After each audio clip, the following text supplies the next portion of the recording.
Chapter 2366. Yun Jian's words rang clearly in everyone's ears, triggering their fear and dread to the point that their faces paled. Lin Xingyuan was so scared that his face was trembling, his lips and teeth were trembling, and his originally sharp eyes became lifeless in an instant. Kill him, Lin Xingyuan was so scared that he wanted to hide behind the guests. Dear, I am scared. At this moment, Zhang Xiaomei, who thought she was very smart, and had even taken the initiative to call for the bodyguards, grabbed Lin Xingyuan with a face full of shock and fear. She hid behind Lin Xingyuan. Dear, save me. I'm scared. That woman is too scary. She will kill. Zhang Xiaomei said as she grabbed Lin Xingyuan's hand and pushed him in front of Yun Jian. Lin Xingyuan saw that timid and scared look, and his face suddenly changed. Lin Xingyuan's body that was pushed by Zhang Xiaomei to Yun Jian, because of fear, was also supported by Lin Xingyuan himself, and only then did he stabilize himself. At first, he wanted Zhang Xiaomei to be his mistress because not only was she young, but she also said that she loved him. She said that she would give up everything for him, even her life. If a bad person appeared one day, she would be the first to stand in front of him and protect him. When Lin Xingyuan heard this and saw Zhang Xiaomei's face full of vows, he really believed her. He thought that she was an innocent and pure girl who really loved him and was willing to die for him. But if Yun Jian really wanted to kill them, Zhang Xiaomei would run over and hide behind him, and she would push him towards Yun Jian. If Lin Xingyuan didn't stand firm, he would have already thrown himself towards Yun Jian. It was conceivable that after Yun Jian killed one of the bodyguards, he would fall and hit the muzzle of the gun, and what would happen to him? It was also at that moment that Lin Xingyuan's mind suddenly jolted. His face trembled as he suddenly recalled that a few decades ago, there was once a daughter that he loved to the bone who grabbed his hand and calmly said to him, "Don't worry. Daddy, Yaya loves you." It was the kind of love a daughter had for her father. In the future, if Daddy is in danger, you will be the first to rush in front of Daddy. No matter how many demons there are, you will defeat them all. The scene changed. He and his daughter were blocked by a large wolfhound. His little daughter stood in front of the wolfhound and stopped it. She said to her father, who was standing behind her, "Don't be afraid. Yu is here. Yu will always protect you." However, the daughter who had once stood in front of him and declared that she would protect him forever would no longer have the chance to stand in front of him and say those tender but touching words. Never again. There was no chance. Since when did his precious daughter become one of his many children, an existence that he could do without? That fearless child who stood in front of him the moment he was in danger, reaching out with his short little hands. Now, they had become ashes that could be held in a small hand in front of the morning hall. Perhaps when the wind blew, that small handful of ashes would disappear into every corner of this world, never to be found again. Lin Xingyuan, who suddenly thought of this, had tears in his eyes. He suddenly shouted, "Yu!" He turned around and pushed Zhang Xiaomei away, and rushed to the morning hall of the Lin family's villa. Almost at the same time, Lin Xingyuan ran and knelt in front of Lin Zhuyue's morning hall. His brows were wrinkled into waves, and tears flowed down his face. God would not forgive those who did wrong easily. If you did something wrong, you would need to pay the same price in exchange. Yun Jian turned her head and looked at Lin Zhuyue's portrait in front of the morning hall again. Then, she turned around and left without any hesitation. Go, Cherish. Once you miss a person, you will never meet again. This was fate.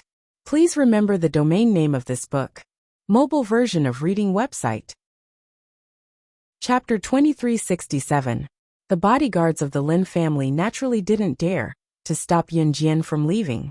Therefore, no one said anything about Yun Jian's departure. 3 days later, the fencing competition would officially begin. The fencing competition that had been delayed due to the murder case was finally about to begin. The students of the Imperial College were extremely excited. On the night before the competition, Yun Jian and all the students who were participating in the competition were called together to visit the palace of the Imperial College. Everyone knew that the first dean of the Imperial College in the last century was John, an aristocrat of country-wise palace. He was also an artisan, After John came to Country Z and founded the Imperial College, the first thing he did was to order people to build a palace that was similar to the Palace of Country Y. The architectural style of the palace was pure Country Y.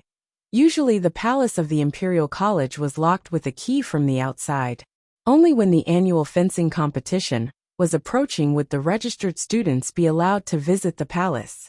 At this moment, Yun Jian was walking towards the palace of the Imperial College with a group of students who were participating in the fencing competition. Wei Lin, you're here too. Let's go together. Luo Jiejun's voice came from behind Yun Jian, just as she was walking towards the palace with a group of people.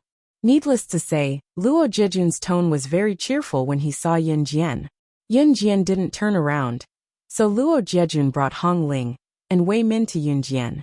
Wei Zhe was played by Yun Jian last time, and couldn't move his hands no matter how hard he tried. Therefore, he could only give up this fencing competition. At this moment, Wei Min found Yun Jian to be more and more of an eyesore. Not only did she steal Brother Jun from her, she even beat up her brother until he didn't know what was going on. His hands couldn't move, and he had no choice but to withdraw from the competition. However, just as Wei Min was about to say something unpleasant to Yun Jian, a voice was one step ahead of Wei Min and suddenly sounded in front of everyone. Wei Lin Air, I'm coming, ha ha ha. Let's hurry up and choose the flower sword. If we're late, those little bastards will snatch it away first. Everyone felt a gust of wind blow past them, and then a figure appeared beside them. As Luo Jichen ran to the front of the crowd, he put his hand on his crotch and fastened the zipper. Those who knew what was going on knew that Luo Jichen had just gone to the toilet. He didn't even have time to zip up his pants before he ran out. Those who didn't know would think that Luo Jichen had rushed over after visiting a prostitute. Puff! What the hell are you doing?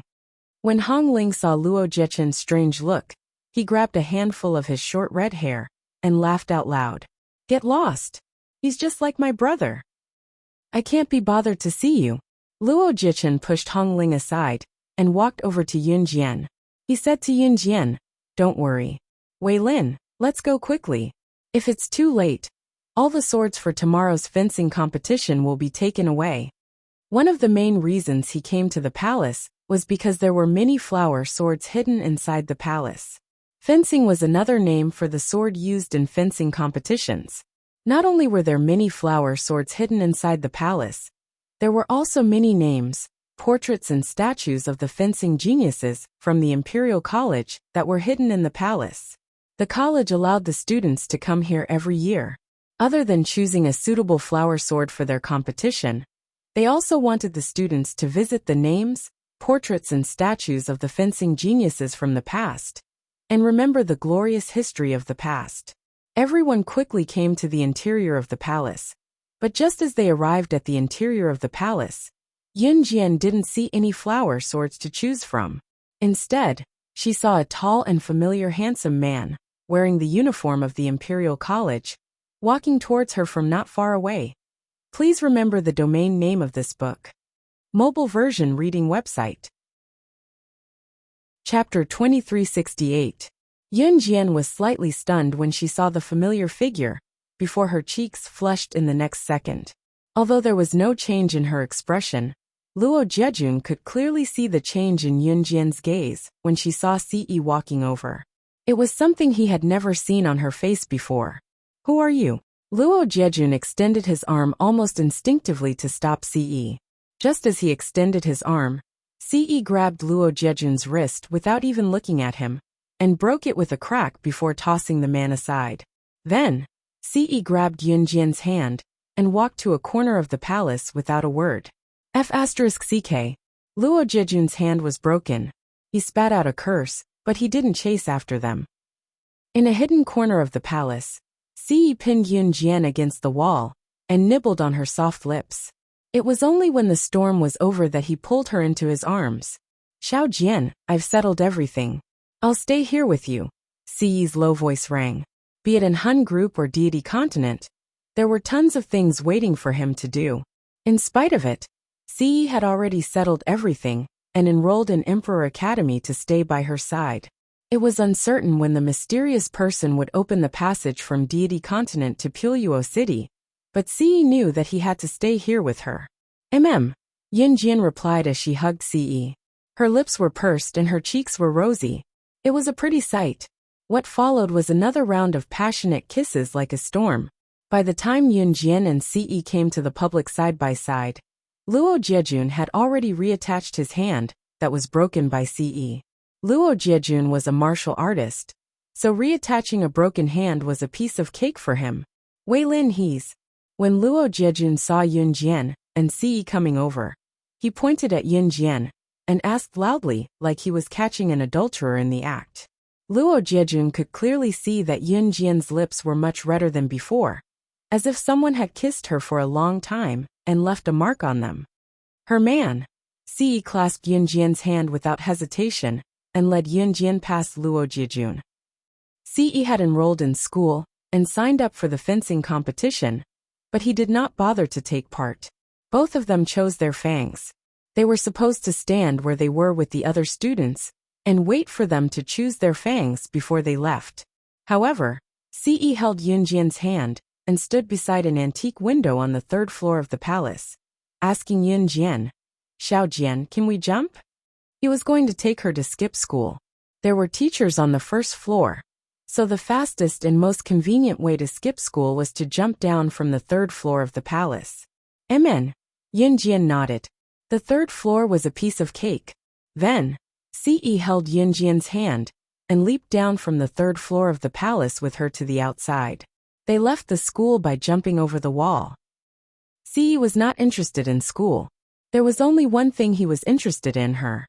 When Yunjian got into Ce's Lamborghini sports car, Ce told Yunjian, "The mystery man will probably take action soon.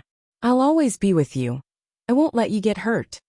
Ce would only say this when there was no one around. Yunjian nodded. Ce glanced at Yunjian and stared at her soft red lips. Unable to hold himself back, he kissed them again. In the end, his hand found its way to her buttocks. Just as he touched her buttocks, however, Ce felt a trickle of water. He frowned and raised his hand to take a look, only to see that the water flowing on his hand was blood. Please remember the domain name of this book. .com. Wonderful Book Mobile Version Website. .com. Chapter 2369. Translator. Endless Fantasy Translation Editor. Endless Fantasy Translation Translator. Endless Fantasy Translation Editor. Endless Fantasy Translation. Ce had seen plenty of blood. Be it the blood of the dead or the living, it made no difference to Ce. He had never panicked at the sight of human blood. This time, however, Ce paused and stopped what he was doing. His piercing gaze was fixed on Yunjian's pale lips, his previous aloofness and nonchalance turning into endless panic. "Xiaojian, what's wrong? Are you feeling unwell?" The amount of blood was nothing like when his Xiaojian was on her period. Once Ce was done with his panicked words, he did not even bother to open the door. He kicked it open and scooped Yunjian up, leaving the Lamborghini sports car behind to carry Yunjian to Emperor Academy's infirmary. Ce's expression was terrifyingly dark. It was only when something happened to Yunjian that his aloofness would change completely. His Xiaojian was fine in the palace just now, but after jumping down from the 3rd floor, once he thought about it, Ce clenched his fists that were carrying Yunjian. If he was not in a hurry to send Yunjian to the hospital, he would probably punch himself to death. The Imperial College had its own school doctor's office, and the medical equipment was considered to be very complete in the college. Many illnesses, including women's private matters, could be handled by the Academy's infirmary. Hence, Ce carried Yunjian all the way here. His tall and handsome figure attracted a lot of attention from the Academy, but Ce did not care. They passed by Emperor Academy on their way to the palace that Yunjian and Ce had visited just now. On the 3rd floor of the palace, Luo Jiejun grew increasingly agitated when he saw Yunjian and Ce leaving. In the end, he ditched Wei Min, Hong Ling, and the others and hurried to apply for leave from the teacher and left. Wei Min did not bother to stay with Hong Ling either. She stood by the ancient window on the 3rd floor of the palace in a huff, her mind drifting away. "Hey, isn't that the transfer student who just came today?" "Ah, He's so handsome. How can there be such a handsome guy? He's carrying a girl too. It's true. He's so handsome. I used to think that our school's Master June was the most handsome person in the world, but after seeing this transfer student, I realized that I don't even want to look at him anymore. Two girls who were standing by the window not too far away, when they saw a handsome figure running by Yunjian from the bottom of Emperor Academy. They covered their faces in excitement. Their voices attracted Wei Min's as well. The man who carried Wei and carried Wei Min was running translation was carrying Wei Min translation. Translation. When Wei Min saw this, her eyes twitched fiercely. In the next second, she turned around and went down the stairs of the palace. She casually applied for leave from her teacher and left the palace. Before Yunjian could react and explain herself, Ci had already carried her to the school doctor's office and placed her on the examination bed. The school doctor in charge of the examination was a female doctor. After examining Yunjian, she did not find anything wrong with her body. She was still a little suspicious. Why would her lower body bleed all of a sudden? However, in order not to be mistaken as a quack, the female doctor pressed on Yunjian's stomach twice and concluded that the cause of Yunjian's lower body bleeding was. The female doctor also prescribed some medicine for Yunjian. When she passed the medicine to Ce, she saw that there was a trace of sweat on Ce's originally handsome face, which would not change even if the sky collapsed. It was obvious that he was concerned about Yunjian's condition. The female doctor was afraid that she would be mistaken as a quack, so she pinned the blame on Ce. Young man, I see that you're young, handsome, and responsible. I didn't expect you to be such a person. You actually dared to bring your girlfriend to play a game of jumping from the third floor. You're unscathed, but do you know that your girlfriend already has? Translator, Endless Fantasy Translation Editor, Endless Fantasy. Chapter 2370. Translator. Hengyi Translations Editor. Hengyi Translations. Yunjian is probably XX, page 1/1. Just now, the female doctor had asked Ce if Yunjian had done any strenuous exercise before she bled profusely down there. In the end, Ce told her that he had jumped down from the third floor of the palace with her. Oh my god! One floor of the palace was twice the height of a normal residential building. Jumping down from the third floor of the palace was equivalent to jumping down from the sixth floor. The female doctor thought it was a miracle that she didn't die from the fall. What was even scarier was that the baby in the girl's stomach was completely fine. That was 2F** king amazing. Even now, the female doctor still didn't know what was going on with the pool of blood that was flowing out of Yunjian's lower body. Dr. Jiang, have you finished prescribing the cold medicine I asked you to prescribe for me last time? However, just as the female doctor was about to finish her sentence, a clear female voice came from outside the school's infirmary. The owner of the female voice interrupted the female doctor and strode into the school's infirmary. Cough, cough. As she spoke, the owner of the female voice covered her mouth and coughed twice. Then, the owner of the female voice seemed to have suddenly seen Yunjian and shouted at Yunjian in shock. Wei Lin, why are you here? The person who came was none other than Wei Lin, who had seen Ce carrying Yunjian into the school's infirmary. Wei Lin felt that something was amiss, so she followed along. Yunjian merely glanced at Wei Lin and did not respond to her. Wei Lin's motive wasn't that. When she saw that Yunjian was ignoring her, she walked over and dragged the female doctor, who was called Dr. Jiang, out of the school's infirmary. Dr. Jiang, my cold is getting worse. Please give me my medicine first. Cough, cough. Dr. Jiang was dragged away by Wei Min, but before she left, she didn't forget to say to Ce, all right. You can leave later. Your girlfriend is fine. Remember to take care of her body when you go back. Don't play games like jumping down from the third floor of the palace next time. Ce heaved a sigh of relief when he heard that Dr. Jiang was fine. His clean black hair was already soaked in sweat. One could imagine how scared he was just now, but he didn't show it on his face. After Dr. Jiang walked out of the school's infirmary, Yunjian tugged at Ce's sleeve. Ce turned to look at her. Yunjian's Dr. Jiang, Dr. Jiang, Jiang, Dr. Jiang, Yunjian, and Jiang, Dr. Jiang, Dr. Dr. Jiang, Dr. Jiang, Dr. Jiang, Dr. Jiang, and Dr. Jiang. CC Dr. Jiang.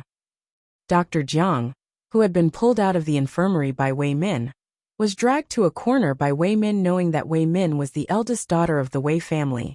Dr. Jiang did not dare to provoke her. After Dr. Jiang was dragged to the corner, Wei Min crossed her arms and looked at Dr. Jiang. I'll give you two choices. First, work for me. Second, pack up and leave. Dr. Jiang, I think you're a smart person. You should know what to choose. Wei Min crossed her arms and said bluntly to Dr. Jiang.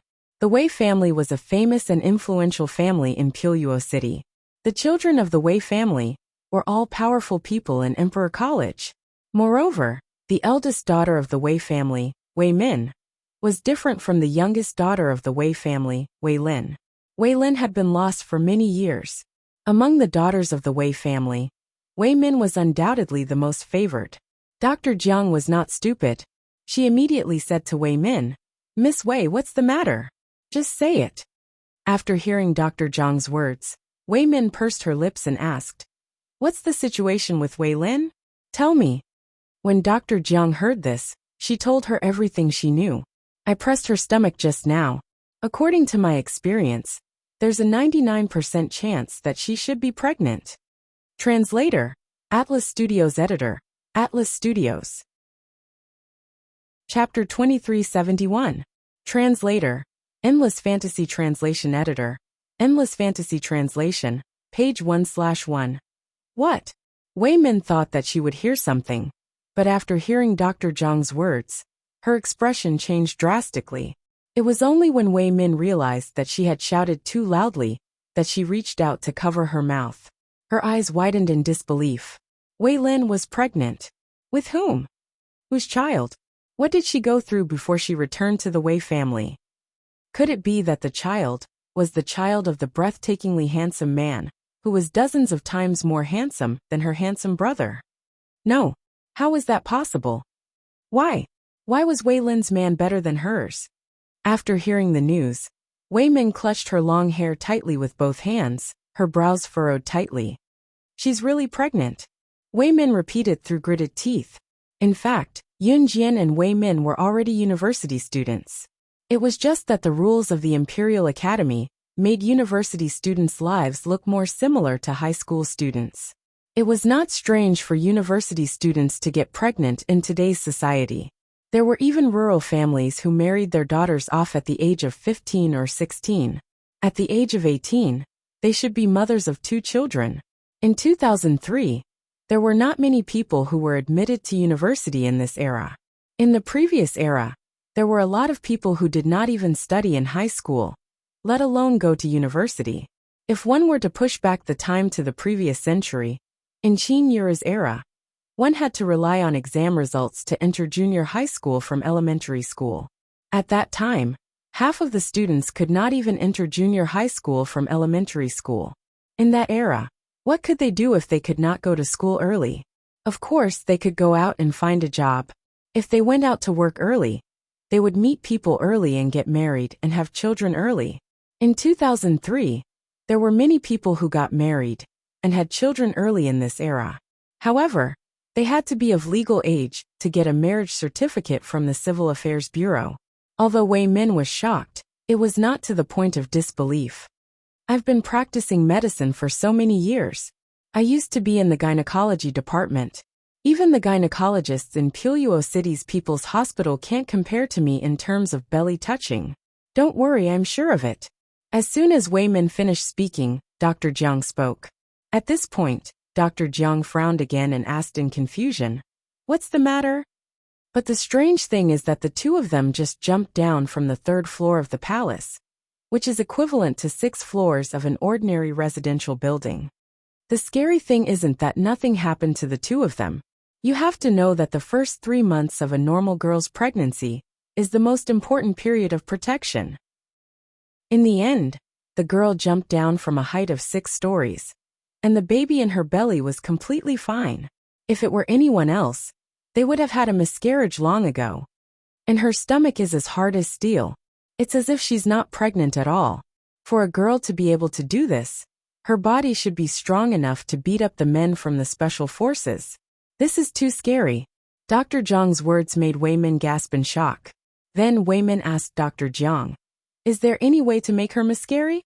After hearing Wei Min's words, Dr. Jiang was silent for 2 seconds before she said, "This is not easy to do. That girl's physique is too good.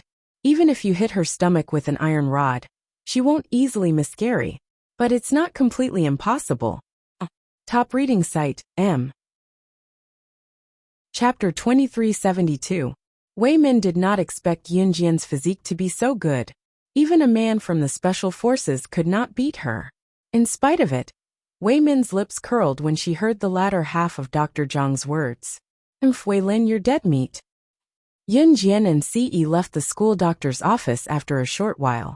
Yunjian had hidden the blood bag with her, because she predicted that someone would attack her soon. She wanted to test her ability. She wanted to pretend that she was stabbed and unable to fight back, causing her blood to splatter. However, she had predicted that scene. Before it happened, the blood bag broke when Ce pressed her down and kissed her in the car. Before Yunjian could explain, Ce had carried her to the school doctor's office in a panic, which led to the scene just now. In fact, Yunjian did not tell Ce immediately, because she wanted to see how much Ce cared about her. It was only when Yunjian saw clearly that the beads of sweat on Ce's forehead had stopped flowing, when he realized that the puddle of blood was actually a blood bag. Grabbing a handful of strands of black hair, he went to Yunjian and hugged her. "Xiaojian, don't scare me next time." He was truly afraid that something would happen to his Xiaojian. When it came to the people he cared about, he would be extremely concerned, even if they were the slightest bit injured, afraid that something would happen to them. Ce cared about Yunjian more than his own life, which was why his first reaction when he saw bleeding was fear. It was just that Ce did not show it on his face. Yunjian's lips curled up at Ce's words as she hugged Ce back. Yunjian was sitting on the examination bed with her legs dangling on the floor, while Ce bent over to hug her. The angle allowed Yunjian to rest her chin on his shoulder. When Dr. Jiang came in again, Wei Min had already left. In front of Yunjian and Ce, she didn't mention what Dr. Jiang had said to Wei Min. Dr. Jiang also pretended not to know about Yunjian's pregnancy. She silently prescribed 2 sets of ordinary medicine for Yunjian without saying much. "Take your medicine on time." "All right, you can leave now," Dr. Jiang said. Upon hearing this, Ce grabbed Yunjian's hand and turned to leave. Dr. Jiang, who was sitting in the school doctor's office, shook her head as she watched Yunjian and Ce leave. Sigh. Of all the people they could have provoked, they actually provoked Wei Min. Looks like this young couple won't last long. At this moment, Dr. Jiang had no idea that the future of Wei Min and her would be completely ruined because of today's decision. After returning home, Ce went upstairs to take a shower. Yunjian informed Wei Xiao that she would not be going back to the Wei family today. This was a temporary suite that Ce had bought. Since Ce had come to Piluo City, Yunjian was unwilling to go back to the Wei family as well. Since the blood in the blood bag was chicken blood, Ce had a slight obsession with cleanliness. Other than Yunjian, he despised anyone else's blood. After knowing that the blood left was chicken blood from the blood bag, Ce went to take a shower. Yunjian, on the other hand, was in the kitchen, cooking all sorts of dishes that she had made herself. Pickled cabbage soup, pickled cabbage fish, pickled cabbage stir-fried bamboo shoots, pickled cabbage pork blood soup. Each dish was inseparable from a pickled cabbage. When the dishes were almost done, Yunjian turned to turn off the gas and headed to the living room. However, the moment she turned around, Yunjian bumped into a meat wall. "Xiaojian." Ce hugged her easily. Ce, who had just taken a shower, smelled fresh and fragrant. She could not help wrapping her arms around his firm chest, her ample bosom bumping against his chest involuntarily. A certain pervert mistook this as a show of affection. How could Ce, a righteous youth, take it? In the next second, Ce lifted Yunjian's butt and placed her on the counter in the kitchen. Just as he placed Yunjian beside the counter, Yunjian wrapped her arms around his neck after a momentary daze. This action was a complete acquiescence to his naughty thoughts. Ce, who could not take it in the first place, tore off Yunjian's pants when he received her response. Please remember the domain name of this book. Mobile version. Chapter 2373. Page 1/1. After the passionate moment in the kitchen, Yunjian collapsed in Ce's arms. Ce carried her to the bathroom for a shower. By the time Ce carried her back to the bedroom, Yunjian was already asleep. At this moment, Ce had no idea that Yunjian was pregnant. Yunjian was also unaware that she had a new life in her stomach. Perhaps it was because of the new life in Yunjian's stomach, or perhaps it was because of Ce's company. But Yunjian's vigilance had completely relaxed. She slept very deeply and peacefully. Since Ce had followed Yunjian to the Imperial College, he naturally wouldn't leave anytime soon. The next day, Ce arrived at the Imperial College with his 5 fingers interlocked with Yunjian's. After entering the college, Ce didn't care about the opinions of others. Fortunately, the students of the Imperial College came from wealthy families and had high social status. Teachers usually didn't dare to criticize the students, so even if they saw them on the way, they wouldn't say anything. Also, because today was the annual fencing competition, there were no classes for the entire day. The students arrived at the Imperial College's gymnasium early in the morning and sat in the spectator seats, waiting for the competition to begin. In the spectator seats of the gymnasium, the seats closest to the temporary fencing arena were the VIP seats. Usually, the people who sat in the guest seats were either the school's leaders or the higher-ups. Otherwise, they were the school's board of directors or important figures.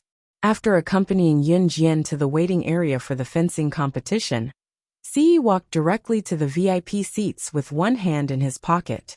He casually picked a VIP seat and crossed his legs after sitting down. Above his handsome face, his starry eyes stared for a long time at Yunjian's silhouette that had just disappeared from the waiting area. He wasn't participating. In the waiting area for the fencing competition, the students who were going to participate in the competition were already waiting in the waiting area. The competition hadn't started yet. Yunjian walked over and picked out the one she had picked in the palace from the pile of swords. She had just turned around when she saw Luo Jiejun, Wei Zhe, Wei Min and Hong Ling. Just as she was about to walk past them, Luo Jiejun suddenly called out to her, "Wei Lin." After speaking, Luo Jiejun was silent for a while, then said, "Be careful." Ce's appearance was something Luo Jiejun never expected, but he still wasn't convinced. Glancing around the waiting area, Luo Jiejun did not see Ce. He had already investigated and found out that Ce had signed up for the fencing competition.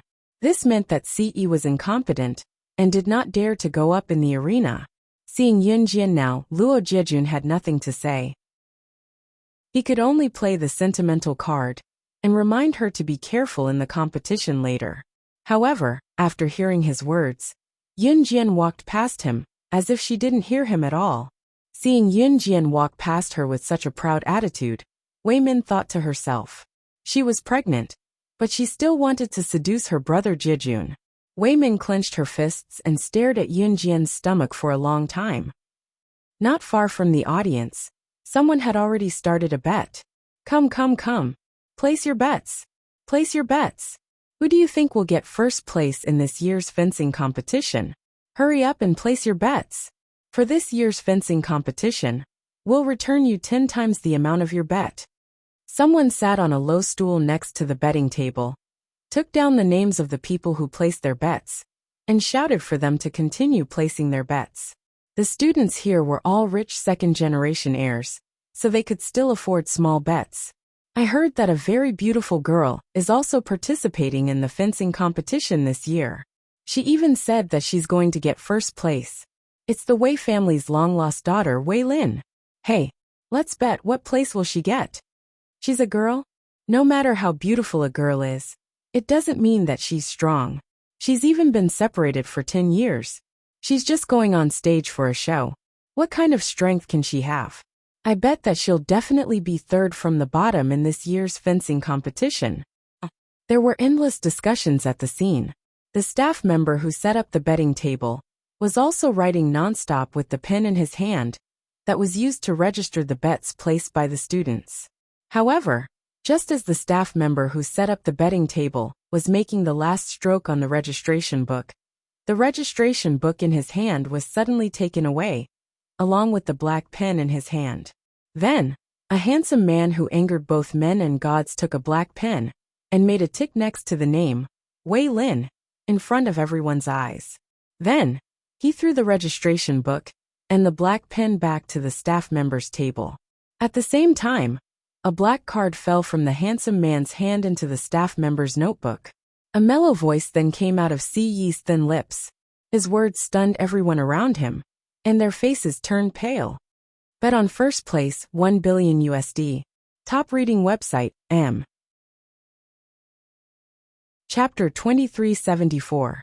Page 1/1. When the black card slipped out of Siyi's hand and landed on the table of the casino staff, it was not only the staff, but also the group of rich kids and second-generation heirs around them who were stunned by the sight. They didn't see wrongly. Siyi had just put a tick next to the name Wei Lin, which meant that he was betting on Wei Lin. 1 billion USD.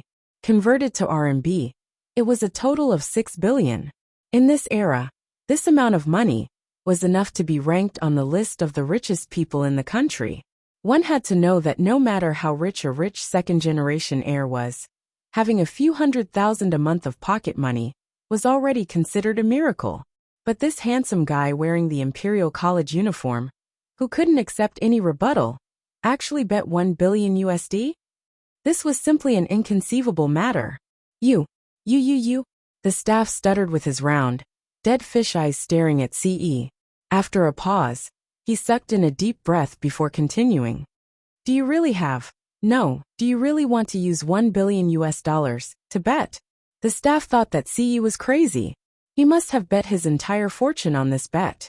Furthermore, he had bet on a girl. Crazy. The fencing competition at the Imperial College had a history of 50 years. And there had never been a girl who won the championship. But he actually wanted to bet 1 billion USD, a huge sum that outsiders wouldn't even dare to imagine, on a girl. The probability of losing was abnormally high. And after the bet was placed, if the bet was wrong after the competition, it would be equivalent to the entire 1 billion USD going down the drain. Can't place a bet? Siyi frowned when he heard the staff's hesitation and stuttering, obviously annoyed. No. This amount is rather large. I'll ask the higher-ups for their opinion before making a decision. Please wait a moment. The staff hurriedly made a call to his higher-ups. Within a few minutes, he received a response. The higher-ups have already agreed. May I know your name? The staff hurriedly spoke to Siyi in an extremely respectful tone, who knew that Siyi would ignore him, and only left a sentence indifferently before turning to leave. 1 million USD. Remember to transfer it to this black card. What he meant was that the girl named Wei Lin was definitely not going to be the champion of this competition. Everyone present was shocked by Siyi's words and couldn't calm down for a long time. Siyi, the culprit who started the chaos, had already left. There were 3 statues placed on the fencing field for the competition. Before the competition began, Yun Jian and the other students who were participating in this year's fencing competition were invited to stand in a row in the fencing ring to listen to the host introduce the 3 statues of great figures that represented the history of fencing in front of the entire school. Of the 3 statues, one of them is the dean who founded our Imperial College in the last century, John. The taller male statue is a graduate of our Imperial College. He was a fencing genius in the last century. His talent in fencing was popular all over the world. He once sat on the seat of the world's #1 international fencing champion. For a full 20 years, no one could shake his position until his death. And the owner of that female statue is the famous female fencer from the last century, Boyas. Her fame in the field of fencing has spread all over the world. She's even more famous than the male statue. She is a legend in the field of fencing. No one has surpassed her since ancient times. Do you see the flower sword in her hand? Legend has it that as long as you have that flower sword, You will never be defeated in a fencing competition. The owner of the female statue, the legendary female fencer Boyasi, met with an accident during a voyage, and the legendary flower sword, which was said to be a guaranteed winner in a fencing competition, disappeared along with its owner. From then on, no one has seen that legendary flower sword. Top reading website M. Chapter 2375. Translator. Endless Fantasy Translation Editor. Endless Fantasy Translation. Page 1/1. Boja, a female fencer from the last century, had defeated countless world fencing champions, causing those male fencers who looked down on female fencers to lose face. Ever since she started competing in fencing competitions, she had never lost a single match. As for her legendary flower sword, it was said that as long as one held it, they would never be defeated. It was said that it was sentient. It was said that the sentient flower sword would only follow one master in its entire life. That legendary flower sword weighed at least 500 kilograms. Ordinary people would not even have the ability to lift a flower sword, not to mention using that flower sword to spar with others. That legendary flower sword would only follow one master in its entire life. Unless its master passed away, it would then choose another master. However, the most important condition for that legendary flower sword to choose a new master was that the new master must be able to lift the 500-kilogram sword. It was also said that in the history of this world, only 3 people had ever lifted the flower sword. One of the 3 was Boyas, the last owner of the flower sword. It was said that countless people had tried to lift the 500-kilogram flower sword, but without exception, they had all failed miserably. Later on, the flower sword disappeared after its last master, Boyas, met with a mishap during a voyage. That was in 1942, a long time ago. After the host finished his speech, Wei Min looked at Yun Jian strangely, then she gave Yun Jian a disdainful smile, before speaking to the host in front of the entire school. My brother Jejun, brother Hong Ling, and I have been participating in fencing competitions since we were young, and we have heard a lot about the legendary female fencer Boja. This year, the 4 of us have imitated the invincible sword in the female fencer's hand. It weighs 50 kilograms. I believe that our ranking this year will not be bad. Wei Min said this with confidence. As she spoke, she turned to glance at Yun Jian again. There was a glint of smugness in her eyes that could not be ignored. Oh my God! As expected of the eldest daughter of the Wei clan, Wei Min, and the young masters of the 3 great clans in Piluo City, they are indeed powerful. He could even use an imitation of the legendary flower sword of the female fencer, Boyce, to create a different flower sword. That's amazing. Someone immediately said. Ordinary flower swords were very light. Most people who use flower swords would usually choose a lighter one to participate in competitions. Of course, only when experts were fighting, the heavier the flower sword, the higher the chance of winning. Luo Jiejun turned to look at Yun Jian smugly when he heard the compliments from the people around him. He tried to see if Yun Jian's face, to see envy or respect for him. However, Luo Jiejun did not see Yun Jian's. Yun Jian, who was standing in front of the crowd, raised her brows and asked the host in front of the crowd. Is the legendary flower sword you're talking about the one that weighs 500 kilograms? Is it made of pure gold, and has a golden rose engraved on the hilt? The host was stunned for a moment, then nodded. That's right. According to the legend, as well as the drawings left in the books, this is how it is depicted and drawn. Lin, why are you pretending to know when you don't know? This time, I didn't expect you to participate in the fencing competition, so I didn't prepare a replica of that legendary flower sword for you. But I know that you don't know, so don't. Wei Min pretended to be a good sister again, and was only halfway through her words to Yun Jian when Yun Jian was interrupted. Yun Jian cut Wei Min off right in front of everyone, and said with a smirk, "You're right. I'm sorry, but that legendary flower sword is now in my hands. It is one of my collections." Top reading website, M. Chapter 2376. Yun Jian's voice trailed off. There was silence all around. Thousands of students from the entire school were seated in the audience seats. The boisterous scene was silenced at once due to Yunjian's words. It was so quiet that even the sound of breathing could be heard if it was louder. What did she say? That legendary flower sword is now in her hands. One of her collections. What did you say? That legendary flower sword is one of your collections? That flower sword. Didn't it disappear completely in the last century, early in 1942, following its original owner, Boyas, in a shipwreck? At this moment, Wei Min could no longer suppress her dark expression. She didn't even care about her identity as a good sister, and exclaimed in front of everyone present. The host also stared at Yun Jian. His hands were trembling violently. That legendary flower sword, is it really in your hands? Yun Jian did not directly reply to the host's words. She just narrowed her eyes and said, "Since my good sister can bring her own flower sword, can I too?" Yes, yes, yes. After hearing Yun Jian's words, the host said 3 times in a row. Not only the host, but everyone present, including Wei Min, wanted to see with their own eyes whether what Yun Jian said was true. That legendary flower sword, was it really in her hands? But it was not until Yun Jian's subordinates spent 45 minutes flying the legendary flower sword to the scene that everyone present took a deep breath. In front of him was a Baroque sword that took 10 people to move into the scene.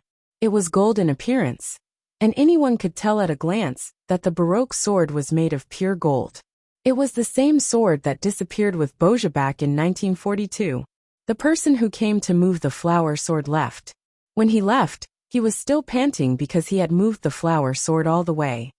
This is really the legendary flower sword. Luo Jejun was stunned. He walked forward involuntarily, thinking that if he could lift this 500 kilograms flower sword in front of Yun Jian, breaking the record of being the 4th person in history to lift this legendary flower sword, then would Yun Jian be completely attracted to him. Luo Jejun immediately reached out to lift the flower sword. However, to everyone's surprise, even if Luo Jejun used all his strength, this legendary flower sword did not have the slightest trace of being moved. When the dozen burly men worked together to move this flower sword in, they were already sweating profusely. One could imagine how heavy this flower sword was. Found it. The flower sword that disappeared from this world for more than half a century. It appeared again. It was too magical. Amazing. Even the host put down the microphone in his hand in surprise, and rushed to touch the flower sword. It was made of pure gold. However, just as everyone was attracted by this flower sword, a petite figure walked toward this legendary flower sword in front of everyone present. She's trying to lift the flower sword. She's just a girl. Oh my God. Even if she's the owner of this flower sword, she definitely can't lift it. The people around immediately noticed Yun Jian's intention and shouted out loud. Wei Min saw that Yun Jian immediately stood at the peak of everyone's attention. Even Luo Jejun glanced at Yun Jian with a different kind of eyeball. She immediately rushed over to try to pull Yun Jian back. She said that she was trying to pull Yun Jian back, but Wei Min wanted to directly rush over and secretly push Yun Jian to the side to make a fool of her. People who are in a hurry will always come up with stupid ideas. However, just as Wei Min wanted to rush up and grab Yun Jian's hand and secretly push Yun Jian down, Yun Jian turned sideways and avoided Wei Min's push in front of thousands of people present. She directly stood beside the legendary flower sword. Then, a scene that made the whole audience boil appeared. They saw Yun Jian reach out and grab the hilt of the flower sword. In front of everyone present, she lifted this 500 kilogram flower sword as if she was lifting something less than 10 kilograms. Everyone present cheered at the same time. Shock swept through the whole audience. Just as everyone stared at Yun Jian in shock, unable to believe that she could actually lift the 500 kilogram Baroque sword and become the 4th person in the world to lift the legendary Baroque sword, Yun Jian's eyes widened. They saw Yun Jian fling the flower sword towards Wei Min, as if she was swinging an arrow. Following that, everyone saw the flower sword fly past Wei Min's face by only a millimeter. Finally, it pierced into the white wall behind Wei Min. This move scared Wei Min so much that she fell to the ground paralyzed. She looked as if she had just returned from hell and was extremely pale. The scene instantly became silent. At this moment, Yunjian's cold and ethereal voice, like that of the Grim Reaper wandering at the edge of hell, suddenly sounded in front of thousands of people present. Don't think that I don't know your tricks. This legendary flower sword can help me win the competition, but it can also help me kill people. Using a 500-kilogram flower sword to stab the heart. I really want to try this killing method once.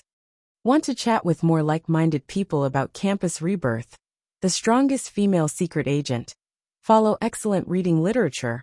On WeChat, talk about life. Find a confidant.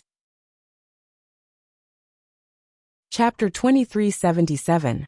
At this moment, Yunjian was on a completely different level from the girl who first appeared in front of everyone, who was delusional about winning this fencing competition. At this moment, she could even lift the legendary Baroque sword that weighed up to 500 kilograms effortlessly. She had lifted up the legendary flower sword that only 3 people had ever lifted up since ancient times. This action made everyone present completely believe in Yunjian's words.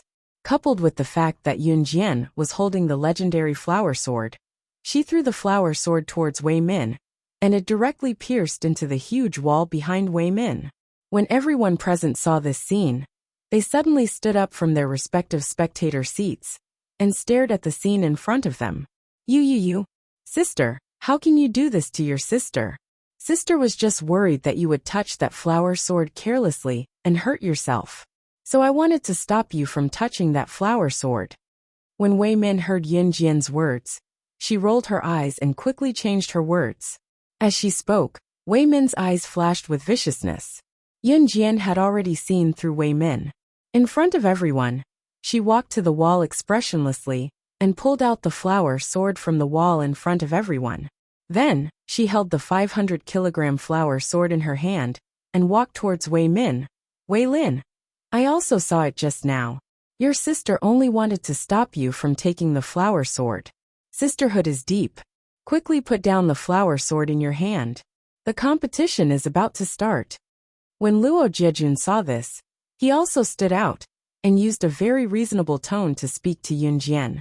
Luo Jiejun indeed did not see Wei Min's little actions, so he spoke up for Wei Min, just to create an image of himself as a very reasonable person, who knew that Yunjian did not care about him. She raised the flower sword and walked towards Wei Min. Wei Lin, I'm your sister. I'm your sister. I'm your sister. Wei Min was so frightened that she took a few steps back. It was only when she was about to leave the fencing arena that she shouted at Yunjian in a trembling voice. But just when all the teachers and students in the audience thought that Yunjian would definitely not do the frightening thing that she had just mentioned, she suddenly changed her mind. Yunjian suddenly flung the 500 kilograms sword in her hand at Wei Min. This scene scared everyone to the point that their faces froze. But just when everyone thought that the flower sword would really stab into Wei Min's heart as Yunjian had said, Wei Min's face changed. The flower sword suddenly brushed past Wei Min's chest with a difference of 0.01 millimeters, and was thrown back 5 meters into a wooden box that contained the flower sword. The dozen or so burly men who moved the flower sword to the scene just now had placed the flower sword in a wooden box and moved it to the scene. The 500-kilogram flower sword was thrown back into the wooden box, making a huge bang sound. The thousands of people present were all shocked by Yunjian's actions just now.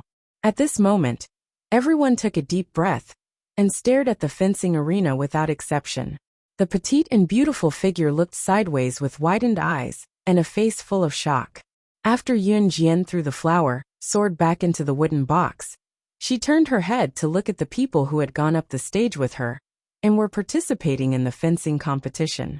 After 2 seconds of silence, she swept her gaze across Luo Jiejun, Hong Ling, and Wei Min. That slightly raised arc deepened impudently in front of the thousands of people present. Then she said coldly, I don't need this flower sword that was used by the female fencer of the last century, boys. The champion of the fencing competition at the end of this year will still be mine. Please remember the domain name of this book. Mobile version of reading website. Chapter 2378. After that, Yun Jian did not care about the opinions of others. She glanced sideways at the dozen men who had moved the sword to the scene. When these men saw this, they immediately stepped forward and moved the sword away from the fencing field. For a time, the news of the reappearance of the legendary flower sword that was rumored to have disappeared in 1942 spread like wildfire. Yun Jian's frivolous words shocked everyone present. She had the legendary invincible sword, but she did not use it. Was she stupid? However, because of Yun Jian's words, the people sitting in the audience seats looked forward to one thing even more. That was, how far could a woman like Yun Jian go with her own strength? The host was also used to seeing ups and downs. After he came back to his senses, he quickly calmed the audience. Haha, haha, just now. It was a pre-match entertainment game directed and performed by our school's students for us. Everyone, please don't mind it. Then, I announced that our school's annual fencing competition has officially begun. Because there were more students participating in the fencing competition, the progress of the fencing competition was in an elimination format. There were at least 10 small fencing fields that could be used for fencing competitions. In other words, there were 10 small fencing fields that could be used for one-on-one fencing competitions at the same time. The students would use the method of drawing lots to compete with the person who drew the corresponding number. The loser would be directly eliminated, and the winner would proceed to the next round of drawing lots and continue to compete with the person who drew the corresponding number. When there were only 10 people left, the finals of the fencing competition would officially begin. During the finals, all 10 small fencing fields would be inactive. The last 10 people would compete one-on-one in the largest fencing field. In other words, there was nothing to see in the elimination rounds. When 10 small fencing competitions were held together, the audience's eyes would be overwhelmed. Only when there were 10 people left, all the small fencing fields would be inactive. One-on-one, one match would be held at the same time. At this time, it was the most interesting show. The competition would begin immediately. Yun Jian drew the number 6 for the first time. It seemed that she and 6 were really fated. However, when the boy who competed with her for the first time saw her, he remembered that Yun Jian had lifted the legendary sword that weighed 500 kilograms. Before the competition started, he admitted defeat. Yun Jian. In the next few elimination rounds, the opponents that Yun Jian met either admitted defeat in fear or kept defending when they were fencing with Yun Jian, afraid that Yun Jian would use the sword to touch their bodies.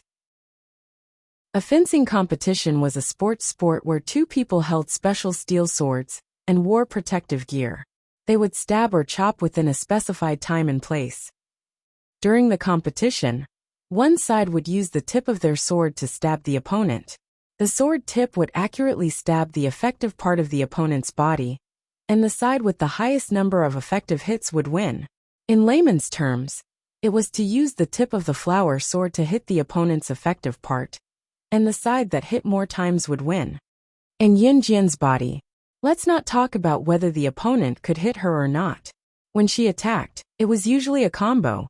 There was even a student who was participating in the fencing competition who was continuously hit in the effective part by Yun Jian's sword tip. He retreated and did not dare to open his eyes. In the end, he accidentally slipped and rolled on the ground. He was so scared that he covered his head to avoid Yun Jian's sword tip.